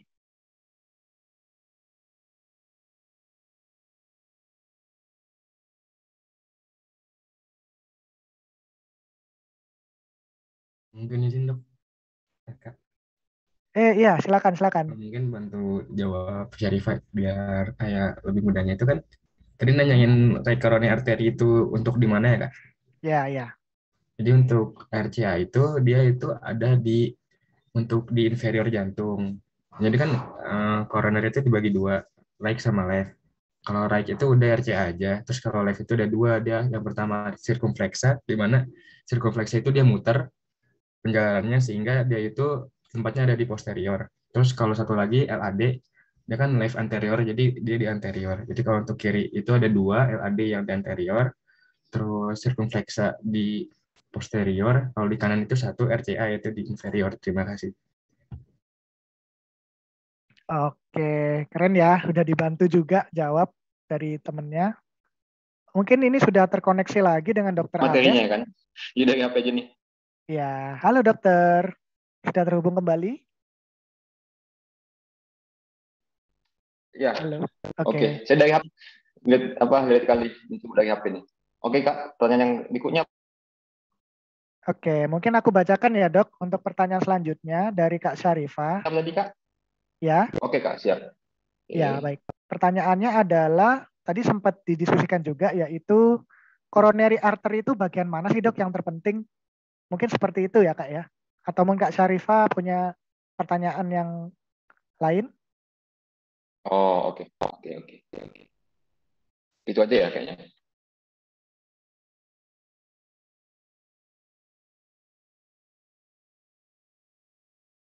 Oke. Jadi kalau arteri RCA sama LCA, sebetulnya kedua-duanya itu penting. Yang nggak ada yang nggak penting ya. Tapi kan berdasarkan kalau aja teman-teman ada pengalaman kan di rumah sakit kan atau juga nanti di koas kan dapat tuh penyakit-penyakit. Tapi kalau kakaknya ya pengalaman kakak biasanya itu yang paling sering itu nanti di bagian RCA dia yang mengalami penyumbatan. Ya, nangkap ya di bagian RCA dia mengalami penyumbatan.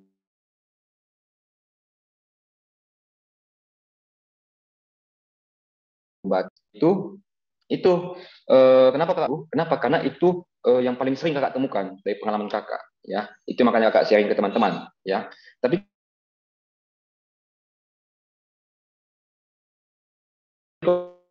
dari semuanya, overall semuanya penting, ya. Harus ngerti indikasi CABG itu kapan, ya.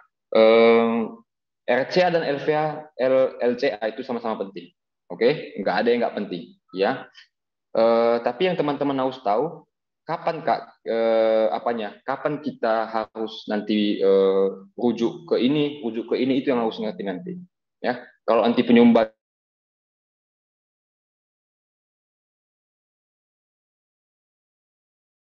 sekian persen di ini, oh itu harus sudah bukan ranahnya dok, harus ngerti kayak gitu. Ya, jadi yang mana yang paling penting semuanya penting. Ya, terus kemudian pembagiannya, ya tadi LC LCA ya, LCA ya, left ya, left itu dia jadi LAD. Nah, sel kompleks sama LAD ini pun sering kali juga mengalami sumbatan. Nanti kalau kita tengok dari kategorisasi jantung itu nanti paling gampang kita tengok. Oh ini yang pemain sering sumbat biasanya atau oklusi. Kemudian yang RCA ya, mohon maaf ya kakak kurang cadel ya nggak bisa bilang RCA ya. RCA itu dia ada arteri posterior descending ke belakang sama arteri marginalis. Itu pun penting. Tapi biasanya jarang di situ untuk sumbatan. Makanya di EKG pun nggak ada dia yang menyatakan oh ini arteri marginalis yang kena. Enggak. Tapi kalau kayak LCX, LAD ada nanti. Contohnya 1 AVL, V5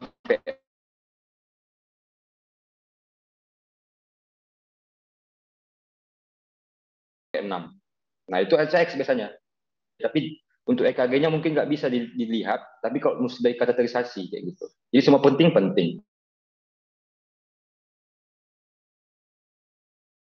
kayak gitu. Oke, terima kasih Dokter Abed. Gimana Kak Syarifah? Apakah masih ada yang mau ditanyakan atau masih belum jelas? Aduh, mohon banget ya Kak. Tapi tadi sempat putus-putus dokternya. Oke. Dokter Abed, mohon maaf tadi sempat terputus dokter. Mungkin bisa Ya, dijelaskan sedikit dokter. Ya. Semuanya penting ya, Dokter Syarifah ya. Semua penting, mau LCA mau RCA. Tapi kalau dari EKG nanti biasanya kayak 23 AVF itu yang paling sering ya. Itu kena 23 AVF. 23 AVF itu dia di RCA atau right coronary artery. Atau kalau lokasinya di mana? Inferior namanya ya. Itu yang paling sering ya. Kemudian V1, V2 itu yang kena yang septal. Septal itu biasanya si arteri si LCX kayak gitu ya. Tapi kalau misalnya kayak si arteri marginalis dextra, arteri posterior descending itu jarang. Terus di EKG pun nggak nampak dia biasanya. Bisa kayak situ sumbat, bisa sumbat, tapi hanya bisa dilihat dari pemeriksaan kateterisasi jantung kayak gitu ya. Semua penting ya, karena kita nggak tahu kan, walau alam kan, tiba-tiba nanti sumbatnya di marginalis dextra, kita nggak tahu. Oh EKG-nya bagus dok, tapi ngarahnya udah ngarah ke sakit jantung, nggak apa-apa ini kan, mati pula ya kan badannya, nggak mungkin juga. Kita perlu pemeriksaan expand. Semua penting. Intinya Dr. Syarifah apal LCA itu artinya left coronary artery ya, kakak singkatnya left LCA ya, biar mudahnya. Itu bercabang jadi LCX, baru LAD.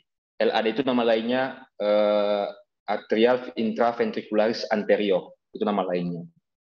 Ya. Terus si RCA, R ya, right ya kanan. RCA itu bisa bagi dua intinya, marginalis dextra sama arteri posterior descending. Itu aja ingat ya. Kalau masalah klinisnya yang paling penting itu nanti si RCA, LCX sama si LAD. Kenapa? Di tiga ini yang paling sering. Tapi sejauh kakak koas juga sama kerja sekarang, yang paling sering kakak temukan di RCA biasanya. Nggak tahu kenapa gitu. Di RCA selalu, di RCA 23 AVF inferior. Makanya di UKM PPD pun itu yang paling sering keluar soalnya. 23 AVF. Lokasinya inferior, pembuluh darahnya RCA. Nah, gitu. Oke, terima kasih Dokter Abed atas penjelasannya. Oke, Gimana Dok. Kak Syarifah? Terima kasih Dokter Abed, saya lebih jelas. Udah ngerti dok. Makasih ya dok. Oke, Kak, sama. Sama-sama Kak Syarifah. Yuk teman-teman yang lain, Uma Badis yang lain, kalau ada pertanyaan bisa feel free banget nih. Bisa raise hand atau bisa langsung ketik di kolom chat ya.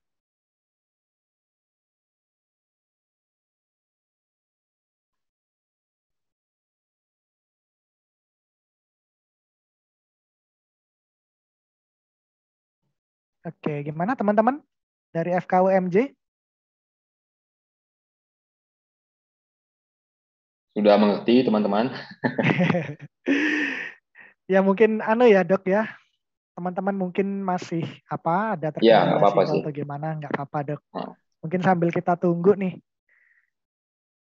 Gimana teman-teman? Apakah ada yang mau ditanyakan lagi? Atau mungkin mau sharing-sharing juga boleh. Feel free banget seputar bagaimana sih tentang kardiologi ini. Ada kesulitan apa atau gimana. Barangkali nanti bisa pengalamannya Dokter Abed bantu juga buat teman-teman. Mungkin kalau ada tips dan trik nih dok, apa ya kira-kira untuk belajar tentang kardiologi ini apa ya dok ya? Iya.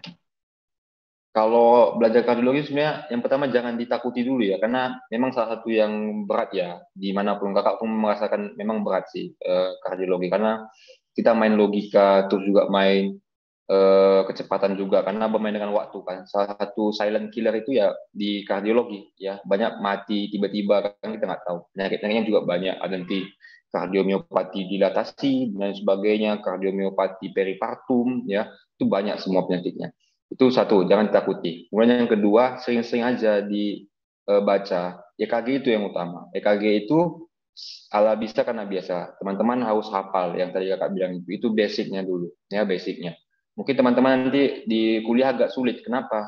Karena yang ngajari itu udah advance sekali biasanya, dokter jantung atau penyakit dalam. Mereka udah menganggap itu harusnya sudah tahu gitu. Tapi ingat PQRS ya, PQRST ya, PQRST ya, mana yang P itu apa tujuannya, QRS itu apa, gelombang T itu apa ya. Terus setelah itu teman-teman tahu, nanti teman-teman akan tengok, oh ini atrial fibrillasi nih, oh ini atrial flutter nih, ada kayak gigi-gigi hiu atau gigi gergaji, oh ini pulsus defisit nih, oh ini atrial fibrillasi nih. Oh ini kayak gunung nih, gini-gini. Oh gini-gini nanti dia. Oh ini VT nih, gitu-gitunya. Ini kayak gini nih, gelombang-gelombang gini nih kecil-kecil. Nah ini ventricular fibrilasi nih. Ya terus apa lagi ya? Oh ini VES nih atau ventricular estasistol nih. Nanti kayak gini dia kayak sendiri gitu. Nah, itu hati-hati tuh. Nah gitu. Intinya sering-sering dilihat. Oh ini gini, oh ini. Oh ini RBBB nih, ada rabbit ear nih, kayak apa namanya? Kayak apa? Telinga kelinci nih gambarnya, rabbit ear nih. Nah, itu semua nanti ditengok aja ya, apalagi kalau UKM PPD kan, sistem SKS nih, sistem kebut semalam ya kan, sistem kebut sebulan ya. Itu pasti akan lebih merasa ini lebih advance nih, biasanya kayak gitu. Tapi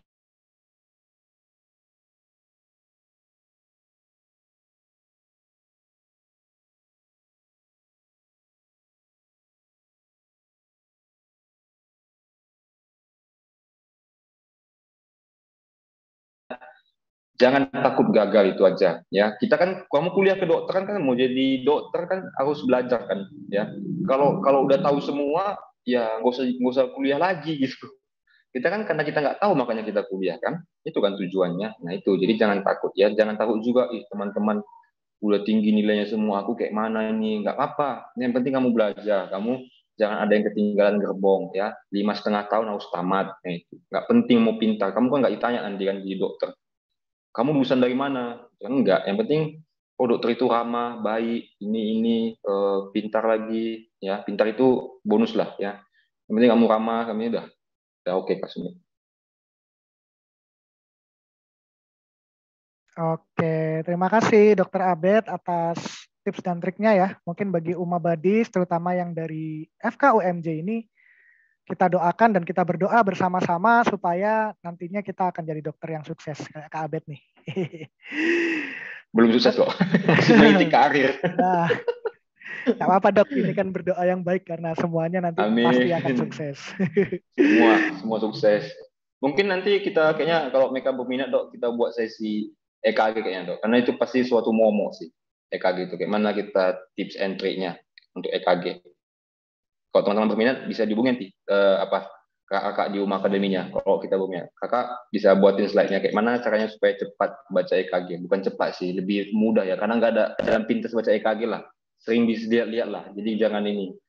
Bukan sponsor juga, tapi aku sering-sering lihat. Jadi kakak coba bagikan yang nanti lebih mudah diingat kayak gitu loh. Oh ini kemarin, oh ini.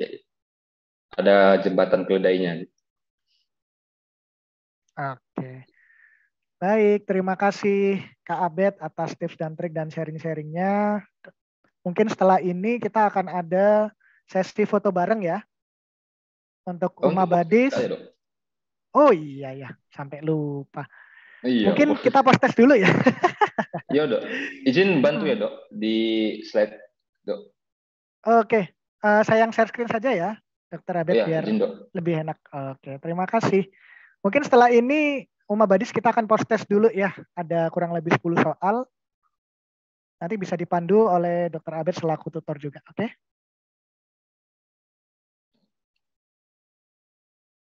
Sepertinya yang punya dokter 8 soal ya. Soalnya saya masih belum masukkan ke Google Drive. Nanti coba saya bacakan aja ya dok. Tadi kayak buru-buru ke rumah sakit. Aduh, Oke, lagi. dokter. Siap-siap dokter.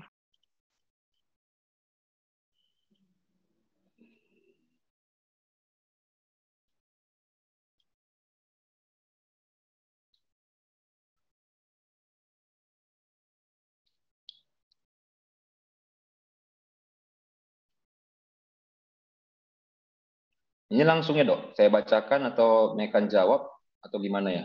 Kayaknya link soalnya nggak ada kan? Kayaknya langsung aja kayaknya dok ya. Iya, siap dokter. Oke, saya bacakan ya dok. Silakan, ini dok. kita basic ya. Pada sisi anterior nih, di depan nih ya kan, jantung berbatasan dengan apa? Ayo, coba di kolom chat teman-teman. Apa? Tadi kita bahas. A. Siposternalis, B. Sternum, C. Costa, D. Vertebra cervicalis, E. Auricula. Ayo di kolom chat. Kira-kira apa jawabannya? A, K, B, K, C. Ayo. Nggak mau nengok dulu. Sampai sejauh mana teman-teman tadi mendengar. Oke, ada yang jawab Costa, ada yang jawab sternum. Oke, berarti overall udah ngerti ya. Jawabannya si sternum ya. Ingat, depan sternum, belakang vertebra thoracalis yang 12 ya, samping costa ya. Auricula itu bukannya, auricula itu otot dia, otot di atrium kanan ya. Fungsinya apa Kak auricula itu? Auricula itu kayak bukan ya kayak dibilang telinga oke lah. Auricula itu dia sebagai organ apa ya, sebagai ruangan space kalau nanti atrium itu tumpang tindih sama aorta ascendens, itu dia. Tadi Kakak lupa jelasin ya. Itu dia fungsinya. Jadi itu jadi kayak sebuah ruangan space supaya jangan tergencet lah dia kayak gitu bahasa medannya. Jangan terhimpit dia sama si aorta ascendens kayak gitu. Ya, itu fungsi si auricula. Oke. Jawabannya B, sternum. Oke, good. Kita next ya Kak, nomor 2. Oke, vena utama. Ayo, vena utama yang memperdarai jantung adalah, ayo, vena cava superior, kemudian vena cava inferior, sinus coronarius, vena cardia media, vena cardia magna. Ayo, yang mana? Jawabannya apa? Ayo. Iya. Ayo. Yakin sinus coronarius, bukan apa? Vena cardia magna atau parva?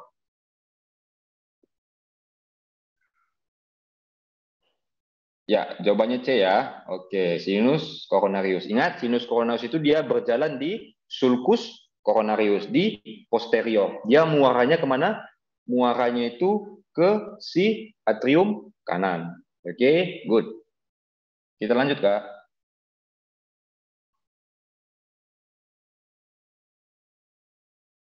Oke, nomor 3. Ini tadi kakak juga ini ya. Yang bukan muskulus pada ventricle dextra. Ayo, coba dulu kakak mau nengok apakah ada pernah teman-teman baca. Tadi memang belum kakak jelasin. Ayo, ada muskulus kan? Tadi kakak cuma jelasin muskulus trabecula, trabecula carneae namanya kan. Nah, ada juga namanya muskulus yang lain. Ayo, ada yang tahu muskulus apa? Coba aja dulu. Ada yang tahu? Recording in progress. Ada yang tahu muskulus apa?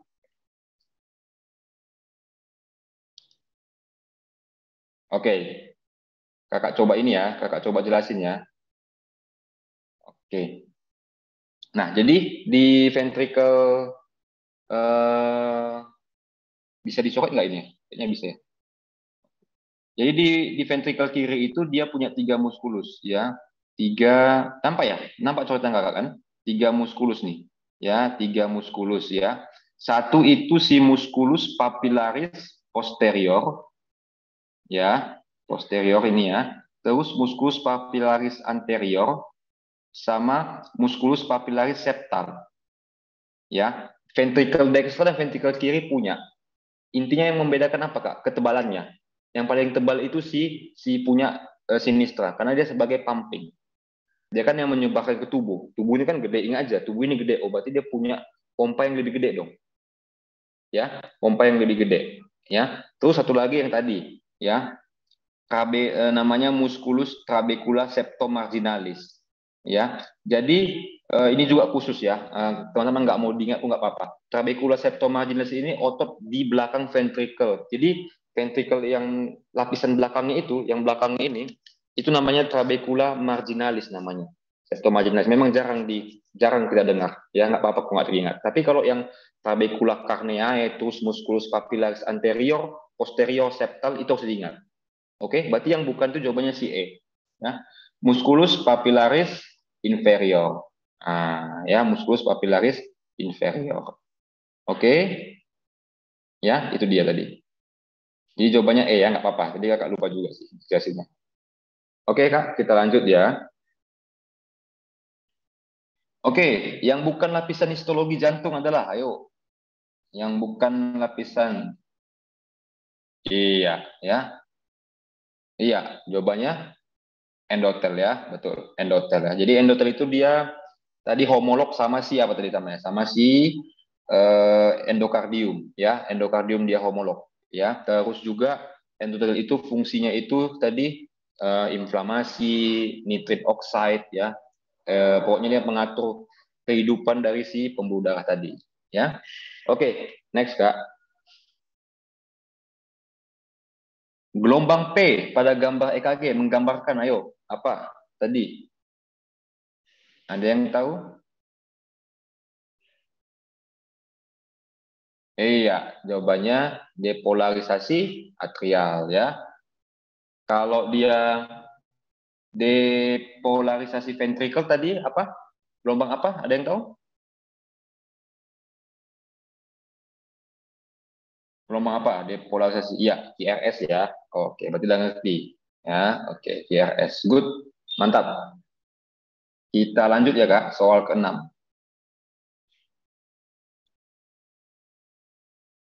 Ke-6, Kak.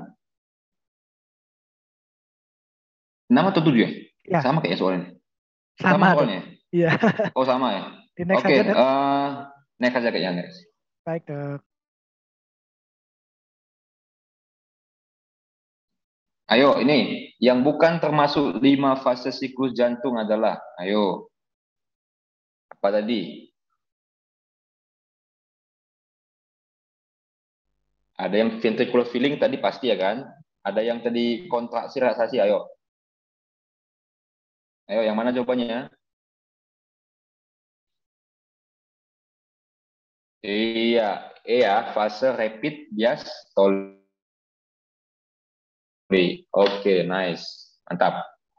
Oke, kita lanjut. Dok. Ayo, gambaran histologi lapisan epikardium tadi apa? Ayo. Gepeng-gepeng apa tadi ya? Salah ya?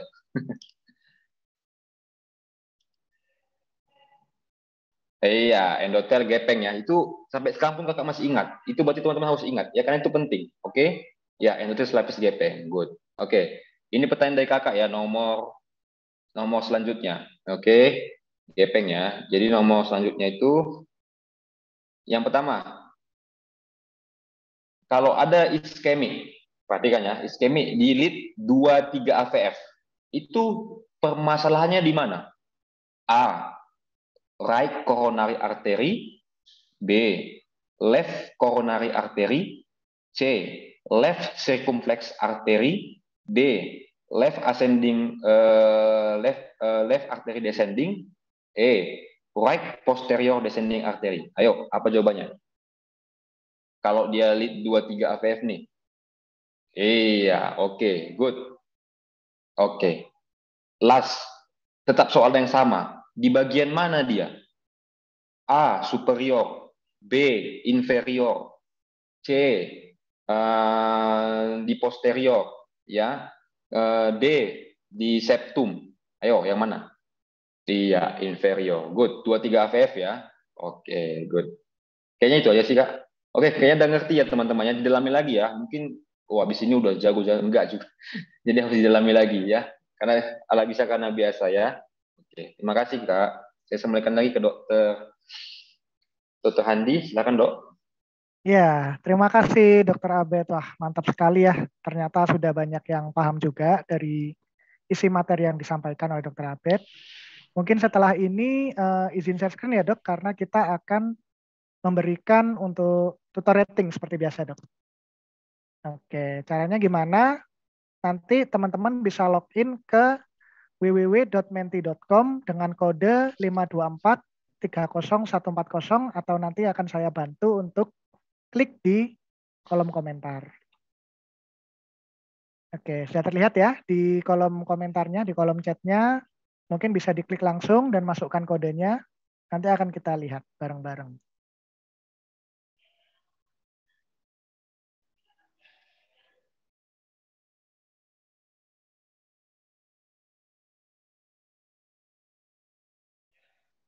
Oke, sambil ngisi rating, Kakak juga sharing ya. Kalau misalnya kalau kita penyakit jantung ini kan teman-teman, intinya nanti kalau teman-teman di IGD ataupun di koas nih kan, harus pertama itu teman-teman kasih oksigen ya, karena dia permasalahannya antara ketidakseimbangan oksigen sama oksigen demand,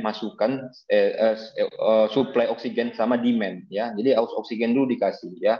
Habis itu karena dia tadi kan sumbat, kita kasih anti sumbatnya. Nah itu kayak kasih obat-obatan nanti ya. Nanti teman-teman akan dengar seperti ISDN namanya, isosorbit dinitrat ya kan, atau CPG ya, itu sebagai antiplateletnya ya, clopidogrel ya. Kemudian juga nanti kayak aspirin. Nah, itu semua harus. Jadi pokoknya kalau ada sakit tuh kasih dia oksigen dulu. Itu intinya oksigen. Nasal kanul kayak mau apa itu dulu. Ya karena dia masalahnya di oksigen. Nggak sampai oksigennya gitu. Nangkap ya? Makanya itu harus dipikirkan juga ya penatelaksanaannya. Nanti teman-teman kan ini masih awal kan, tapi kan nanti penyakitnya masuk. Kalau teman-teman mau, boleh dihubungi lagi kakak Yuma Akademinya. Kita akan belajar terkait dengan itu. Ya. Oke, terima kasih Dokter Abed. Ayo teman-teman atau Uma Badis dari FKUMJ bisa untuk bantu dari saya selaku moderator untuk mengisi dari Mentimeter. Dan ini sudah saya tampilkan ya. Wah, rata-rata bagus sekali Dok. Sangat memuaskan dari kemampuannya. Iya. Saya minta maaf ya kalau sinyalnya Dok. Ini aduh Iya, out of the box sih. Memang lagi musim hujan ya Dok di Medan Dok. Tadi katanya juga kalau malam deres banget ya hujannya. Iya, ya ini banjir nih, dekat rumah saya juga banjir. Oke. Iya, mungkin akan saya tutup 1 menit lagi ya dari Mentimeternya. Bagi Uma Badis dari FKUMJ, feel free banget untuk mengisi dari rating tutor ini. Oke, mungkin dari kemampuan pemahamannya Banyak banget dok, dari kemampuan komunikasi juga udah bagus, kualitas latihan soal, konten materi, dan sangat bermanfaat dok. Terima kasih banyak dok. Oke, mungkin saya tutup ya dari Mentimeternya. Oke, akhirnya kita akan masuk di penghujung acara pada siang hari ini nih. Jadi kita akan ada sesi foto bersama. Buat para Uma Badis yang ada di FKUMJ, yuk yang bisa on cam kita foto bareng yuk. Oke, saya kasih waktu 1 menit ya. Supaya nggak terlalu lama, takutnya nanti dokter Abed juga ada pasien ya dok ya. Tadi sempat Nggak apa kok. Oh, aman dok. Ruangan ICU. ICU Oh di ICU. aman kok. Oke dok. Oke, gimana teman-teman, sudah siap dari FKUMJ? Ayo semangat yuk. Oke, yang belum on cam bisa on cam. Aku hitung sampai 5 ya. Untuk yang belum on cam bisa banget untuk on cam. Supaya acara kita pada siang hari ini bisa rame banget nih di webinar kardiologi bersama Dr. Abed. Oke, sudah semua ya. Karena aku nggak tahu nih untuk Uma Badis dari slide berapa, jadi feel free banget. Kalau memang mau gaya bebas, gayanya bebas aja, nggak apa-apa. Jadi ada 3 slide di sini. Oke, aku hitung ya sampai angka 3 untuk slide pertama. 1, 2, 3. Oke. Sebentar. Selanjutnya untuk yang slide kedua. 1, 2, 3.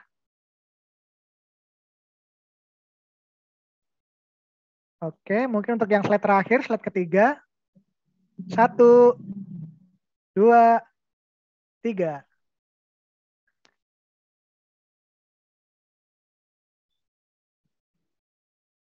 Oke, terima kasih sekali lagi untuk Dr. Abed yang sudah memberikan banyak banget nih materi-materi terutama tentang kardiologi. Jadi mungkin dari saya selaku moderator mohon maaf apabila banyak kekurangan maupun ada kata-kata yang kurang berkenan. Mungkin Dr. Abed ada yang mau disampaikan lagi sebelum kita tutup, Dok? Oke, buat teman-teman semangat ya, kuliahnya masih di awal ya, masih panjang perjalanan. Ya, jadi jangan terlalu banyak mikir ya, pikir fokus kuliah ya, hargai apa yang orang tua berikannya, karena orang tua udah bayar mahal kan untuk kuliah kita kan, jadi kamu hargai ya. Karena siapa yang ini hormat sama orang tuanya, apalagi ibunya, pasti akan lulus. Nggak perlu pintar-pintar, yang pasti hormat, hargai, belajar, udah pasti lulus. Itu aja kayak dok. Oke, keren banget nih untuk motivasi dari Dr. Abed. Sekali lagi terima kasih ya dokter atas materi yang disampaikan. Terima kasih juga untuk para Uma Badis yang ada di FKUMJ Jakarta. Jangan lupa stay tune terus di kegiatan lain di Uma Match yang akan diselenggarakan oleh Uma Academy. Oke dok, aku izin tutup ya dok ya. Terima kasih. Dok. Selamat beraktivitas dokter, sukses selalu dan untuk teman-teman juga sukses selalu. Selamat siang. Wassalamualaikum warahmatullahi wabarakatuh. Waalaikumsalam. Terima kasih banyak. Terima kasih. Terima kasih banyak dok. Selalu dok.